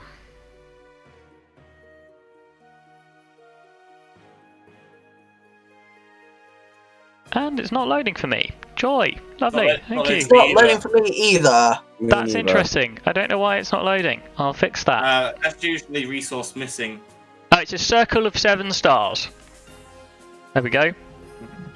So it's a circle of 7 stars emblazoned on their chest plates, and a third figure look, dressed in more sort of academic robes, will come up to you and say, "Do you have tribute to enter the Mages Guild?" Hydra will offer up the scroll. We recovered this from from a necromancer's workshop in the ruins of Idea yesterday. Yeah, I believe it is a scroll of resurrection. The sort of scholar will look over it. Very well, this is a very powerful magical item. Is this for yourself and the rest of your party? It is indeed. Then, by all means, come in. As you walk through this place seems to be, it's like almost like a university. There's various different sort of like areas in the guild. Some look like maybe research laboratories. There is a library section to it. There are classrooms, and it's all sort of like dominated by this central covered courtyard, which has all sorts of weird and wonderful plants in it. Some of them are glowing mushrooms, some of them glowing plants as well, but there are also some mundane-looking, vicious-looking plants with thorns, and some of them look like they might have teeth, etc., etc. What would you guys like to do? I mean, the scholar will give you a brief tour and a brief description of where you're going around the place. What would you guys like to do? Yes, Master? While we were down in the ruins, we encountered a talking skull, and it mentioned, what was that? What was the place that it said it was? Samai, whatever. You asked me now, just as I closed the fucking window. Get Dungeon Fog up again.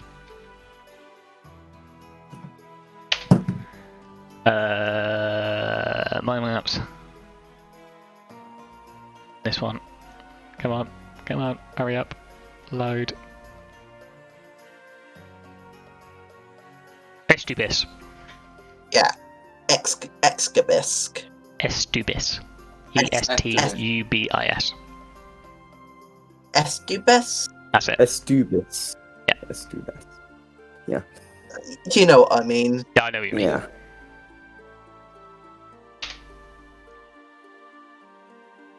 Estubis. Not a name, not a place that I'm aware of. You found this in the ruins of Idea? Yes. It might be a reference to somewhere in the old world. The country of Inveria has not always been referred to as Inveria. There have been several sort of calamities in the past that have changed this world and sort of the makeup. I mean, the most recent one, of course, being the impact. But Estubis is not a word that I'm familiar with. It's not a place. We may well have records in the library, or maybe some in the Temple of Tuogma, as well, as we share some of our sort of knowledge with them.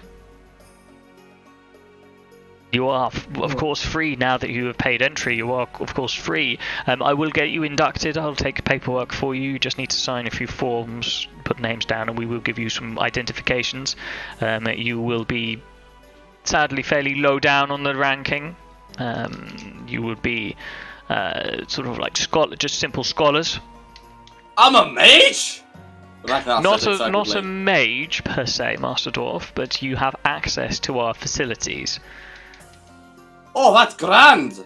The Mages Guild is not just limited to Anaiden. Anaiden we have a very large presence, because this is one of the magical capitals, but we do have presences across Inveria, as well as some in Yanguo and Swordhofen as well.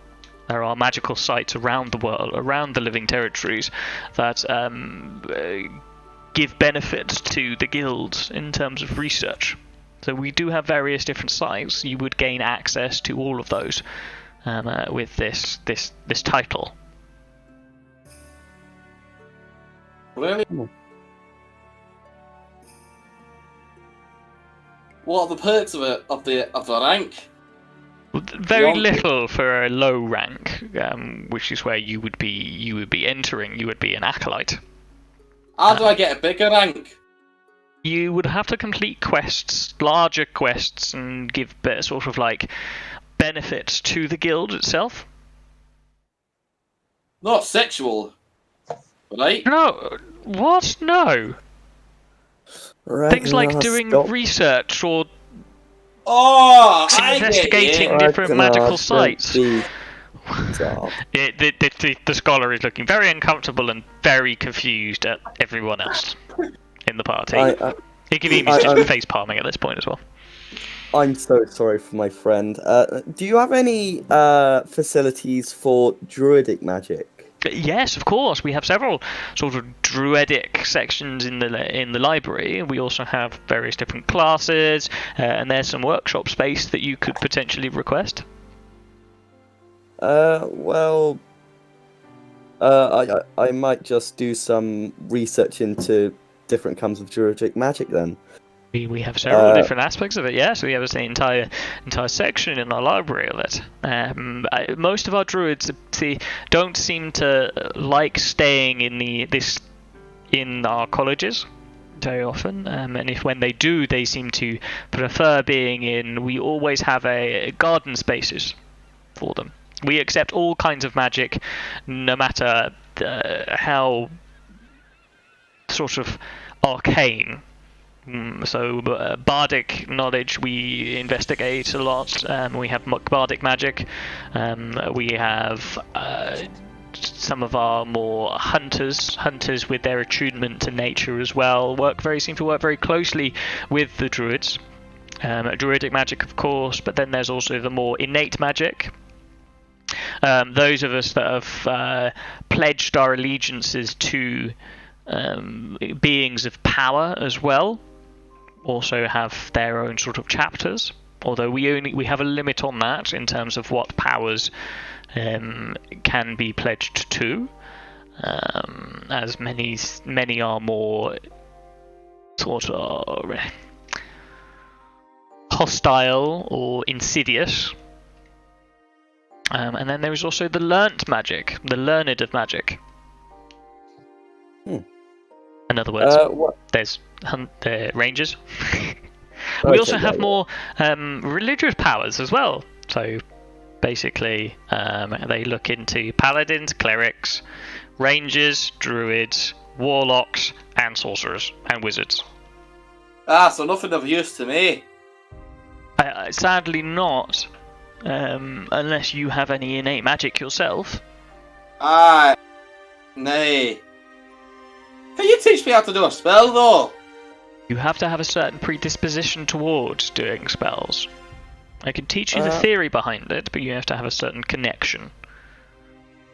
I might go and start reading up on druidic magic. Can do. I mean, okay, so the way that researching works, okay, is you have to research a specific topic. Okay. Costs you 50 gold, 7 days. At the end of those 7 days, you roll a check to see what sort of information you get. I think I might leave that until we're in somewhere like... Because... I might leave it because we're going to leave soon, aren't we? So... I mean, it's up to you. You don't have to leave right now. I mean, I know Seldice is quite keen on getting back, but you don't have to leave right away. There's nothing necessarily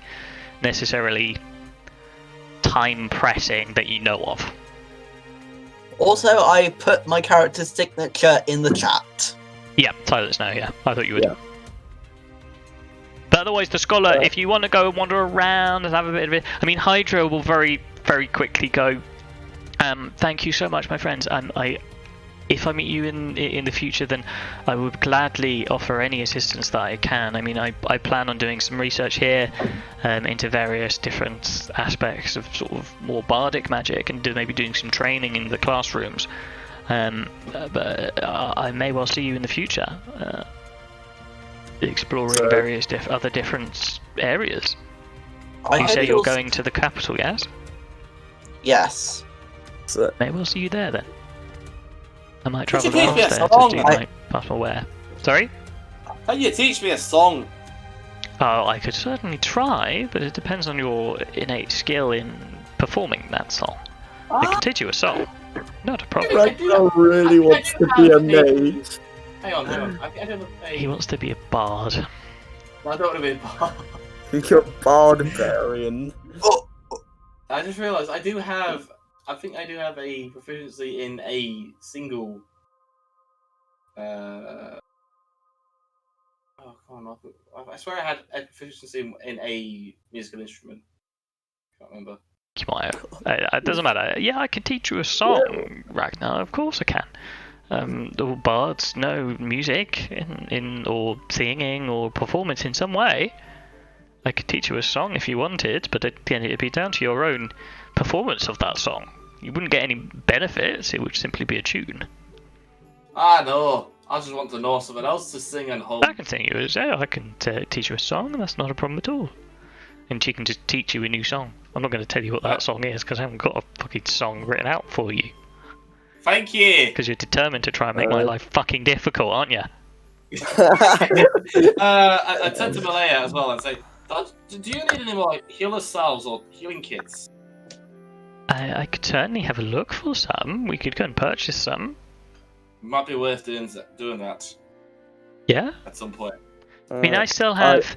I think I have enough left to revive somebody or do some healing maybe 7 more times. Pretty good. I think Best to be safe than sorry. We could go and find another set of healing equipment. I suspect that maybe the Mages Guild might well not. Again, looking more at magical healing rather than sort of like mundane healing, which is what I do, medicine as opposed to magical healing. Possibly, I'll be useful. So maybe an alchemist or maybe a general store might have some healers kits. I don't know. Maybe it'd be worth waiting until we got to the capital. Might be worth doing that as well. I say we should be prepared for when we enter the capital. We can certainly go and have a look, but we do also have the potions of healing now. Yeah. It's true. And I can create salves. I can create up to 2 at a time, which I created. I've replenished my stock of last night, and it doesn't take me long to create them. I can carry 2 at a time, but it only takes me about an hour to create them, 2 of them. Ollie. In other words, she regains both uses each time she takes a short rest. That is really good. She's taken field medic, so I think that should be fine. Yeah. I turned to Zeldisa and ask if we could like stay here for another week possibly, and we could both learn a new spell if we wanted, like both try and. Okay, so you can't learn a new spell. Oh, I'm sorry. going to put Both that out do there. research. The only people that can learn new spells are wizards. Okay, so we both. So I turned to. You could do research on a specific subject. So if you wanted to find out about Estibis, then you could spend a week and 50 gold researching Estibis. Or if you wanted to say investigate, like research about a particular deity, for example, or whatever, or if you've heard reference to a creature, so on and so forth, blah blah blah blah blah. Okay. Wait, if I research a creature, could I become that creature if it's the right? No, because you have to see the creature. You could find out about a creature, but you have to see that creature in order to wild shape into it. Okay, that's so the wording on the spell. I think we should head off if anyone else wants to do anything. Head off to the level, or I can head off now, IRL. We've still got 5 minutes. Yeah. Yeah. I think he means head off to Abame. Yeah, I know. That's I meant that. That'd be fine with me. Do you want to catch the boat? Yeah. Okay. Let's Right go then. back the 6 foot About an hour and a boat. half. The 6 foot boat. Sorry? I spent about an hour and a half dicking about the town. Yeah, I know you. Remember, I count this, right? Yeah, I know. I know that you're going to dick around in the town True. for about an hour and a half. I count that into your sessions. Alright, fair enough. And then sometimes you dick around for longer than I expect, but oh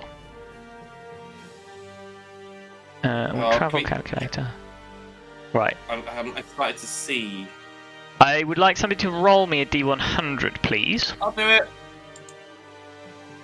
Okay. 9. Good. Naval battle? We're going to like encounter a kraken, aren't we? Or like 400 hydras or something like that. I guess that's going to the next session, isn't it? You know what? I can't remember that. We'll maybe figure it out next time. That might be best because we are running down the clock. 118. There it is. Or can we leave it on a cliffhanger, like something emerges from the water? Someone roll a D12 plus a D8. Okay. Oh. 8. 8. Nah. That should be Oh, a pirate ship. Pirates! Should be pirates. Wait, Pirates! they might have plunder. They might have plunder, but they're hostile to you. True. But we'll But take that shit. I'm not going to bother with that. I just want to get you to Oh my get god, you to I the could use capital. Flame Blade and burn down their Wait, you're ship. gonna go bother with it? Oh. No, I'm not going to bother with it. We might have a look at it next week, but you'll get through a party of you'll get through a party of pirates, no problem. Yeah, I could burn down their ship. Now I'm going to take you back to the world map because currently I don't actually have a map for the town, for the capital. But it'll take you a few days. Again, I'll calculate how many days it takes you later, but it takes you a few days to travel to the capital itself. And the capital is massive. It's huge. Seldisa, you're the only person that is used to these sorts of towns. It is massive. I mean, humongous. It's London levels of sort of like population. If anyone's worried about getting lost, I know this place like nearly the back of my hand. So How can you not know the back of your hand, Saldissa?